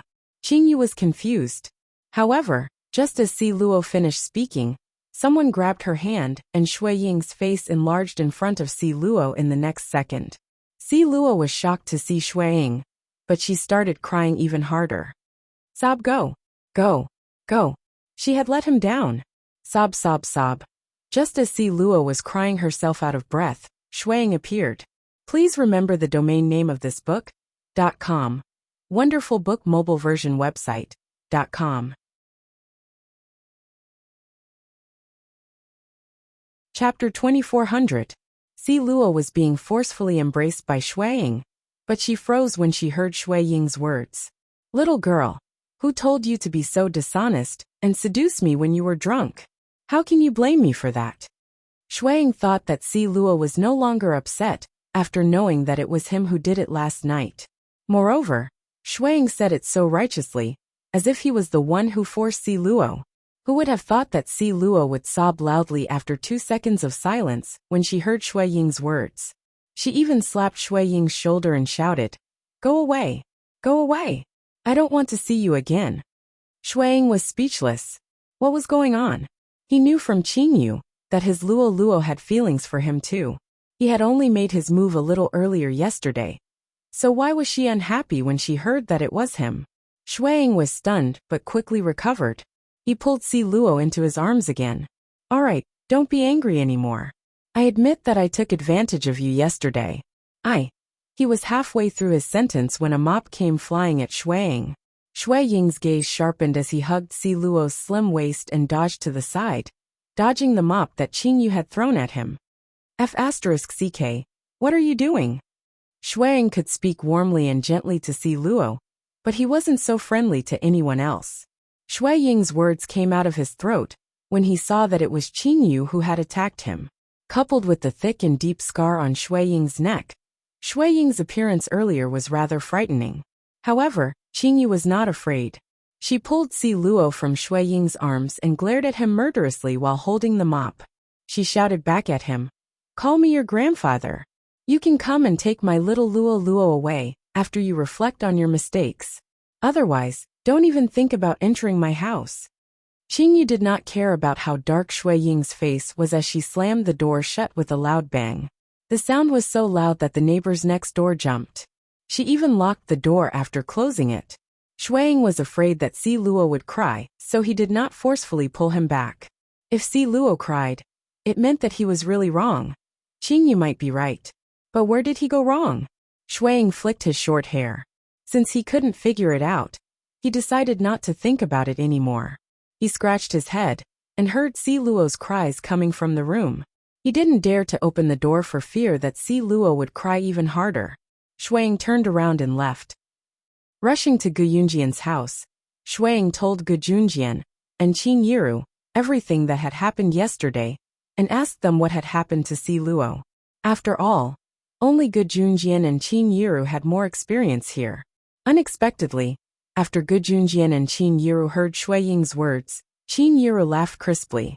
She patted little Gu Xing's back and laughed heartily. "You guys are so stubborn. You don't know how girls think.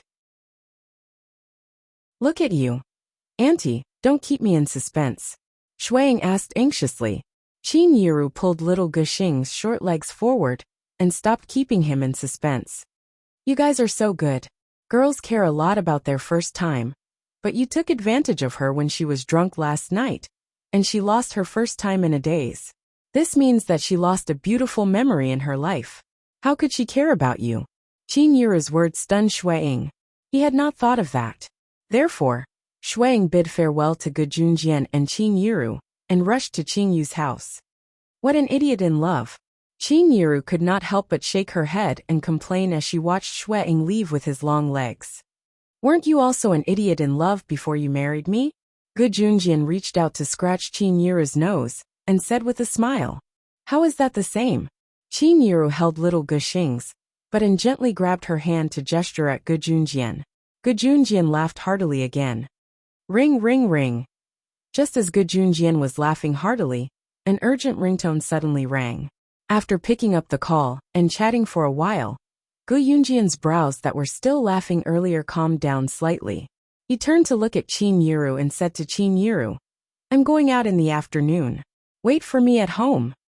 "Okay," Qin Yiru answered, but she did not mention the content of Gu Yunjian's call for the time being.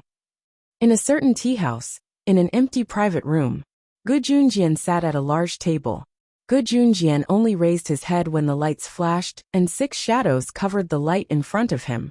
"What can I do for you?"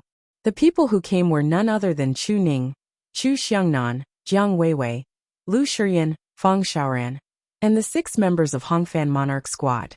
Gu Junjian raised his eyebrows, stood up, and saluted Chu Ning and the others. There were tears at the corner of his eyes, but he said solemnly to the 6 of them, "From today onwards, I'm no longer your superior. From today onwards, I will no longer be your superior officer. All of you will be reassigned to a new officer. For years ago, I was the one who brought you into the special forces and made you a member of the team. But unfortunately, from today onwards, I can't walk the path with you in the future. Gu Junjian of the 3rd Military Region number 311 salutes you. Please remember the domain name of this book. Mobile reading website. Chapter 2401. Gu Yunjian's words were like an atomic bomb that exploded on the spot. Chu Ning and the rest of Team Monarch, who thought they would receive a new mission, were dumbfounded. What? Officer Gu, you can't lead us anymore? It took Chu Ning a long time to recover from the shock of Gu Junjian not being able to lead Team Monarch anymore. Yes, that's an order from the higher-ups. Remember what I told you when you first joined the team. We must obey our superiors' orders with all our lives. We'll protect the country. That's the motto of the Special Forces. Gu Junjian stood respectfully in a military posture. He repeated what he had said to Chu Ning, and the rest. His aura was imposing and dignified, and he did not lose any of the heroic bearing of a soldier. After saying this, Gu Junjian paused. His voice became softer, but his imposing manner did not diminish at all.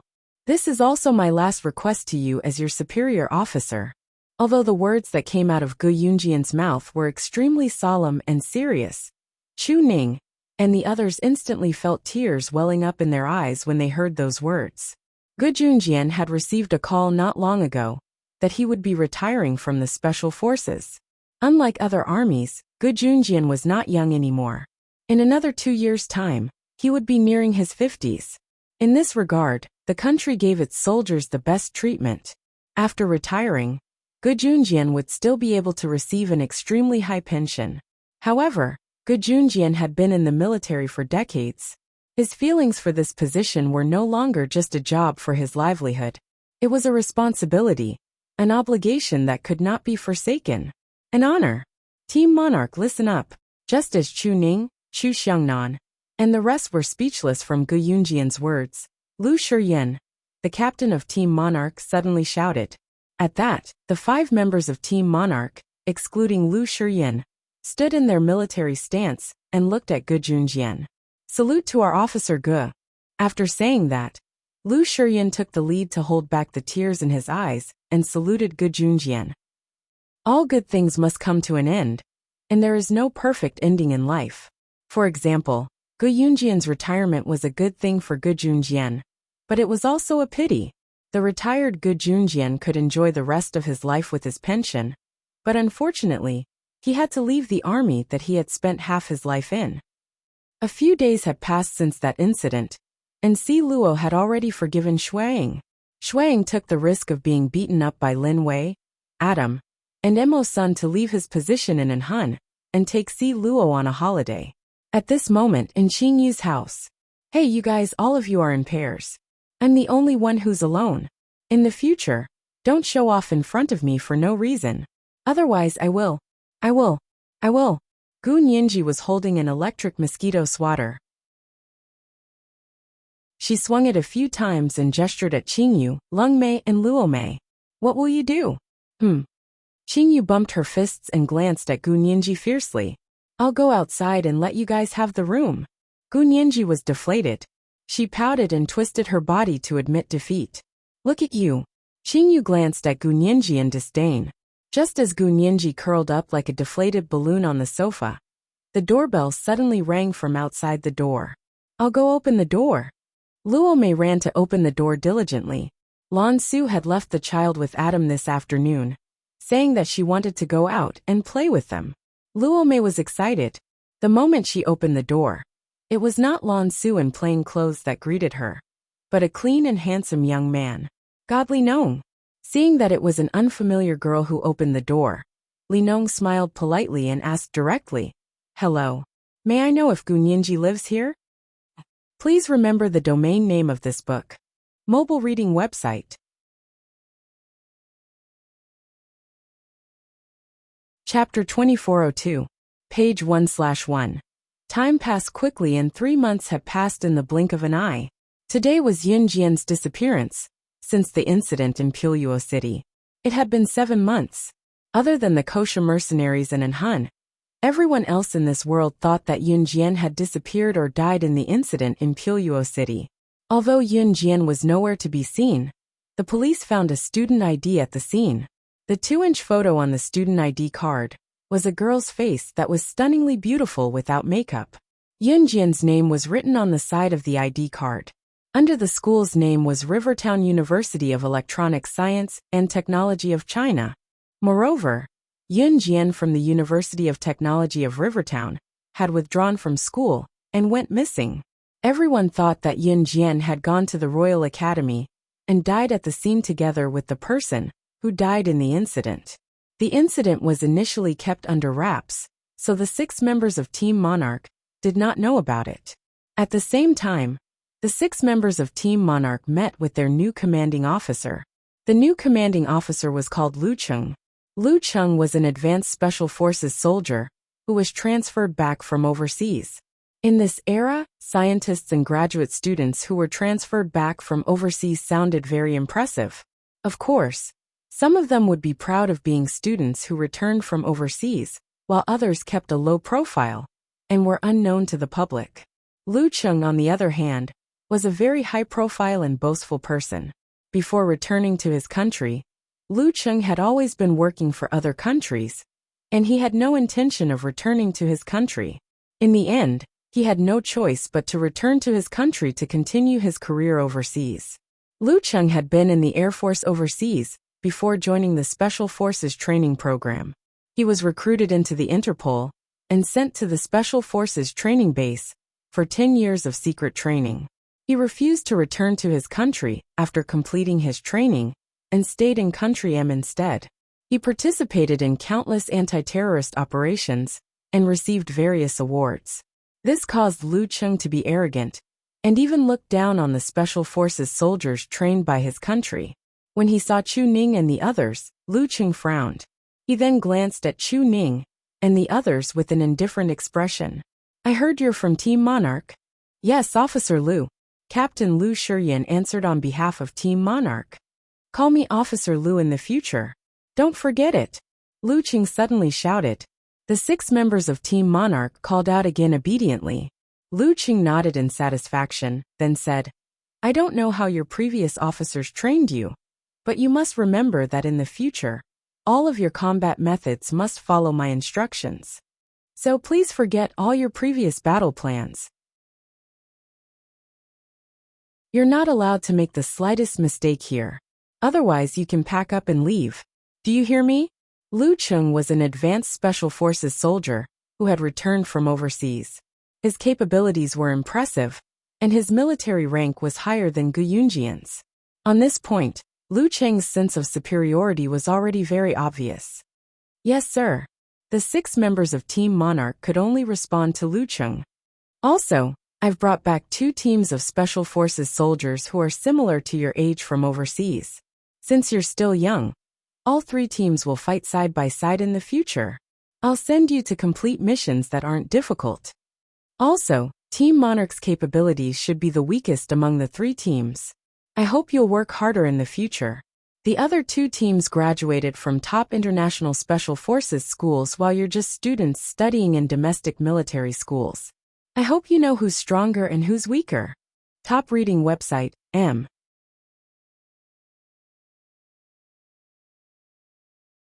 Chapter 2403. Translator. Endless Fantasy Translation Editor. Endless Fantasy Translation. Page 1/1. Translator. Endless Fantasy Translation Editor. Endless Fantasy Translation. Lu Cheng had returned from overseas. Based on his past achievements, he was assigned to lead the 6 members of Team Monarch. It had been a long time since Yun Jian participated in a mission with Team Monarch.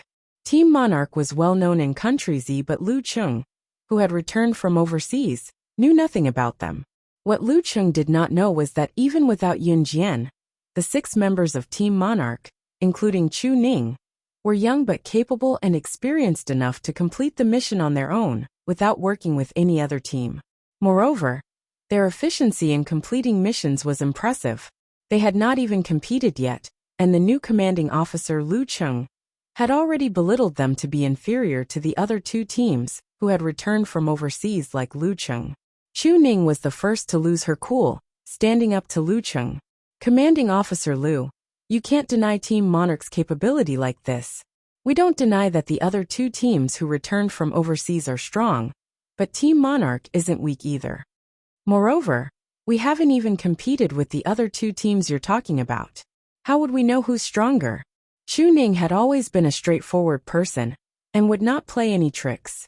She would always speak her mind and did not know how to beat around the bush.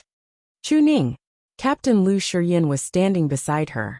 He lowered his voice and called out to Chu Ning. He wanted Chu Ning to shut up so that she would not provoke the new officer. Sometimes the best way to fight back when one was treated unfairly was through strength. Chu Ning realized that she had acted rashly at Lu Shiyin's words. Chu Ning lowered her head and kept quiet. She thought that most commanding officers would turn a deaf ear to this and let bygones be bygones. Lu Cheng's eyes glinted sharply at Chu Ning's words. I heard that Slashing God is the strongest in Team Monarch? Lu Cheng had read through Team Monarch's information, so he knew. Yes, Lu Shiyin answered. Where's she? As a member of Team Monarch, isn't she here today? Lu Cheng asked. Jian. Slashing God only comes to help when Team Monarch is out on a mission. Lu Shiyin blinked and said with a hint of concealment. It had been a long time since Yun Jian went on a mission with the 6 members of Team Monarch. When it was in Gu Yunjian's hands, this was allowed. Gu Yunjian's request was very simple. When they were out on a mission, they were not allowed to let down their guard at all. Normally, he would be very hardworking during training. Other than that, he would not interfere with other trivial matters. However, Lu Cheng was the exact opposite. Lu Cheng's requirement was that every member had to be present every day, not a single minute less. He didn't care how well they trained, but he had to ask all the members to report to him every day. Therefore, after hearing Lu Shiyin's words, Lu Cheng was very displeased. The army is all about discipline. Rules. This was not a game. If she, the god of slaughter, did not come, then she would pack up and leave. Remember to pass on the words I said today to her one by one. With that, Lu Cheng looked hopelessly at the 6 members of Team Monarch before shaking his head. Who's the second strongest in Team Monarch? Lu Cheng asked at that moment. Me. Jiang Weiwei replied. Come here, Lu Cheng said. Seeing this, Jiang Weiwei was puzzled, but she still walked over. However, just as Jiang Weiwei and the others walked up to Lu Cheng reached out, grabbing Jiang Weiwei's wrist with his left hand and pressing both her wrists together with his right. He lifted his leg and kicked Jiang Weiwei to her knees from behind, subduing her. You've never competed before? How do you know how strong you are compared to the other 2 overseas teams? This is Haidang, the second strongest in Team Monarch. Weak. So weak that you can't even take a hit. How can you compare yourself to the other 2 teams that returned from overseas? Translator, Atlas Studios Editor, Atlas Studios.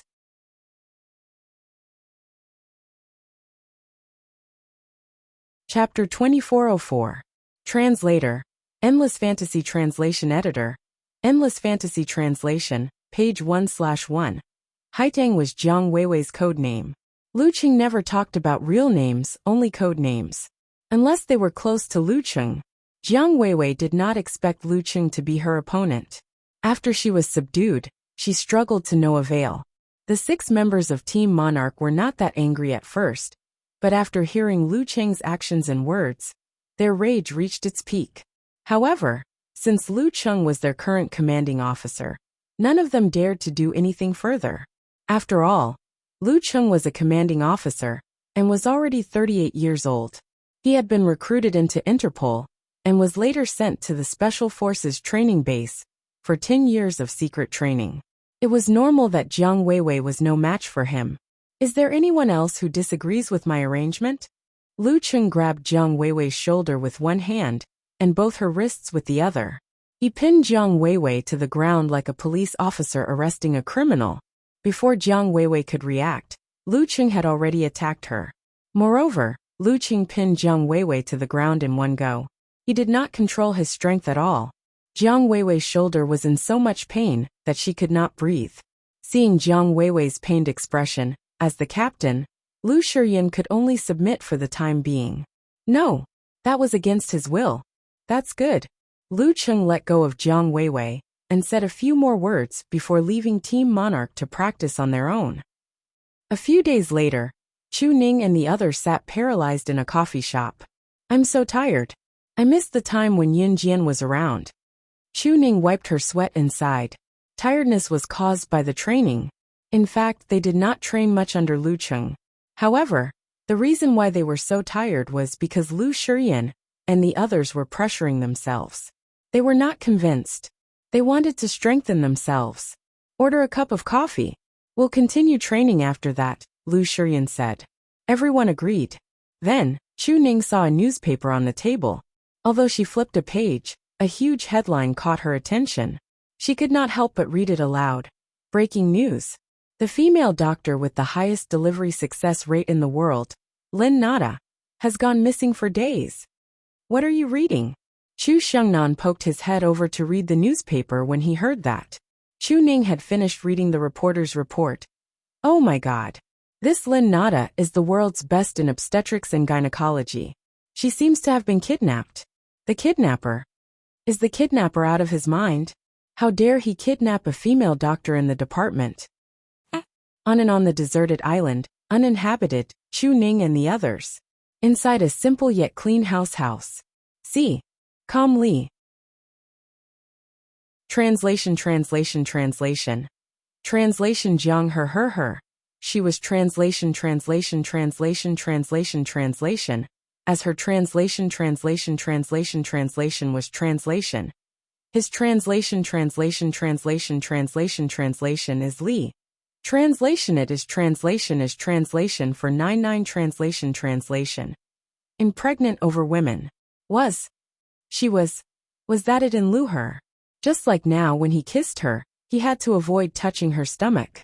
As the kiss went on, Siyi's lips moved to Yun Jian's neck and trailed down. Xiao Jian. He called softly. It had been 2 months since Siyi dared touch Yun Jian. As her stomach grew bigger, he did not even dare to press himself against Yun Jian. Amen. Yun Jian hummed in response to Siyi, allowing him to do whatever he wanted. However, just as Siyi was about to kiss Yun Jian's neck, she suddenly felt something sticky flowing out from her lower body, and her stomach throbbed in pain. Translator. Endless fantasy translation.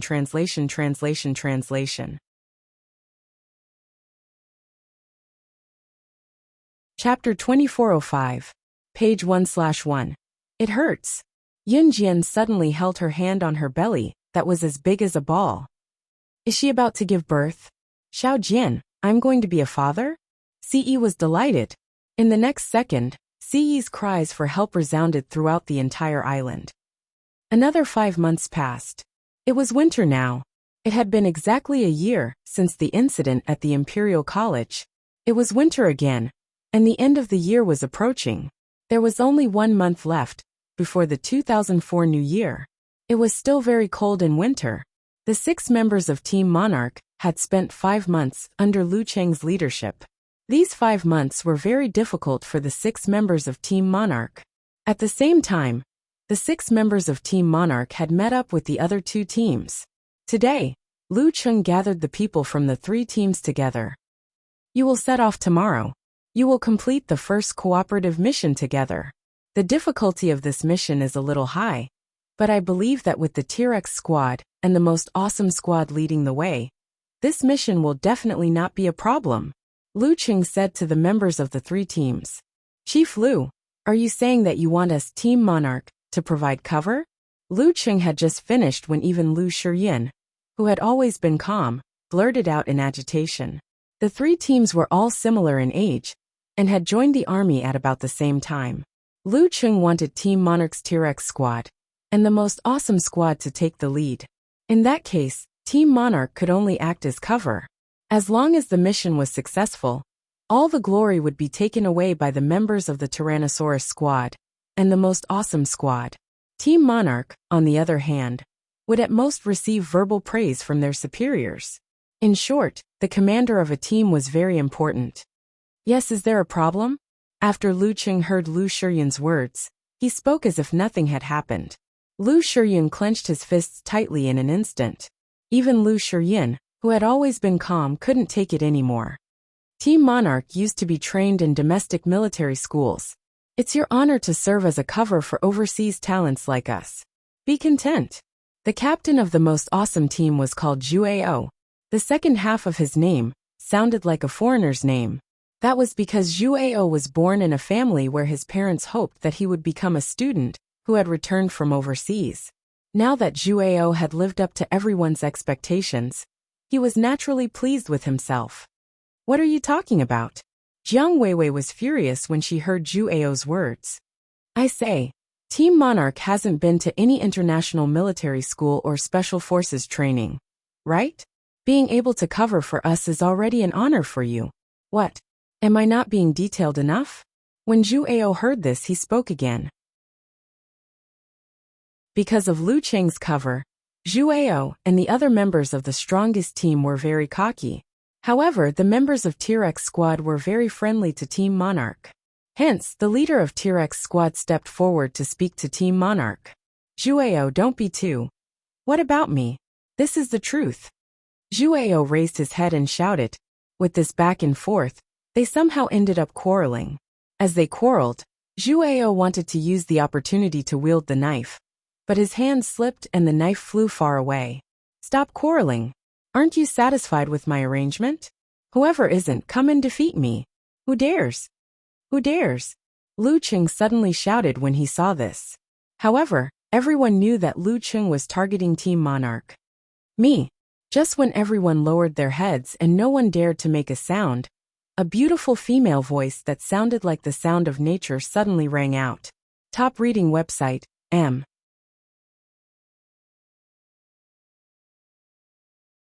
Chapter 2406. Page 1/1 Translator. Endless Fantasy Translation Editor. Endless Fantasy Translation. Lu Qing was stunned by the sudden appearance of the stunning girl.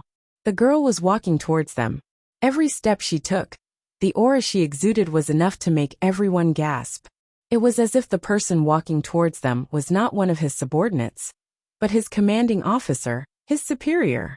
From the girl, Lu Qing seemed to have seen an aura that not even the overseas advanced special forces soldiers with outstanding military exploits had. Lu Qing took a deep breath and looked at Yun Jian in the eye. Yun Jian looked delicate and pretty.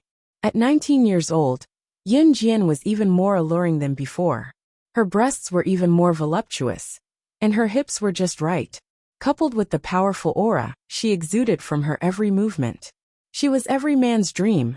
Is this little beauty the slashing god of Team Monarch? Does she have a boyfriend? Zhuao's eyes widened when he saw Yun Jian. He whistled and stared blankly at Yun Jian as she walked towards him. Zhuao was 1.8 meters tall. He was not short and was tall and handsome. At least overseas, he was a hot commodity in the eyes of girls. Especially with his height and his identity as a special forces soldier. He was the ideal man for girls. When Zhuao's words fell, no one paid him any attention. Yun Jian was already standing in front of everyone. At 19 years old, she had already given birth to a child. Judging from her appearance alone, she had taken better care of her body than before. Her skin was smooth and supple, and her face was full of collagen. She was like a maiden who had just stepped out of her house, ignorant of the world and its evils. However, such a beautiful girl was holding a small knife that Zhuao had accidentally flung away earlier. She nimbly caught the knife in her hand and stood in front of everyone. That pair of beautiful eyes that were as clear as still water turned to look at Lu Qing. Her beautiful eyes looked at Lu Qing and she sneered. You're the new officer? These imposing words sounded like a superior asking a subordinate a question. Lu Qing didn't know why, but when he heard Yun Jian's words, he suddenly shivered. Then, he forced himself to look into Yun Jian's eyes. Yes, he didn't mind that Yun Jian didn't call him sir. Let's just go, Yun Jian suddenly said. What? Lu Qing was stunned. Defeat me or shut up. Yun Jian narrowed her eyes and glared fiercely at Lu Qing. How was this the tone of a subordinate speaking to a superior? After hearing this, everyone present was dumbfounded. Just when everyone thought that with Lu Qing's temper, he would really hit Yun Jian, Lu Qing suddenly changed his words. Hit what? Everyone return to your positions. Tomorrow, they would set off to complete the mission. Go train by yourself. After saying that, Lu Qing left. It was only after Lu Qing was gone that Chu Ning and the others came to surround Yun Jian. Ah, Yun Jian, you're finally back. Chu Ning hugged Yun Jian tightly. Yunjian, you don't even know how overboard this sir is. Chuning and the 6 members of Team Monarch started talking at the same time. Seeing this, the members of the most awesome squad did not stir up any trouble and wanted to leave. When they were leaving, Yunjian brushed the saber in her hand across Jueo's cheek and threw it to the ground. She said to him, "Your saber is dirty, take it back." The members of the most awesome squad were indignant, but in the end, it was Jueo who stopped them. She's just a girl, you don't make a difference. Do you think Team Monarch can make a comeback with you? Just wait and see. A girl from the most awesome squad spat at Yunjian, then turned and left with the most awesome squad. After the training ended, Yunjian left the place. Just as she walked out of the military area, she saw a Lamborghini sports car parked not far away. Beside the car stood a man who was so handsome that even gods would be angered. The man was holding Mamai. Mamai. Top reading website, M.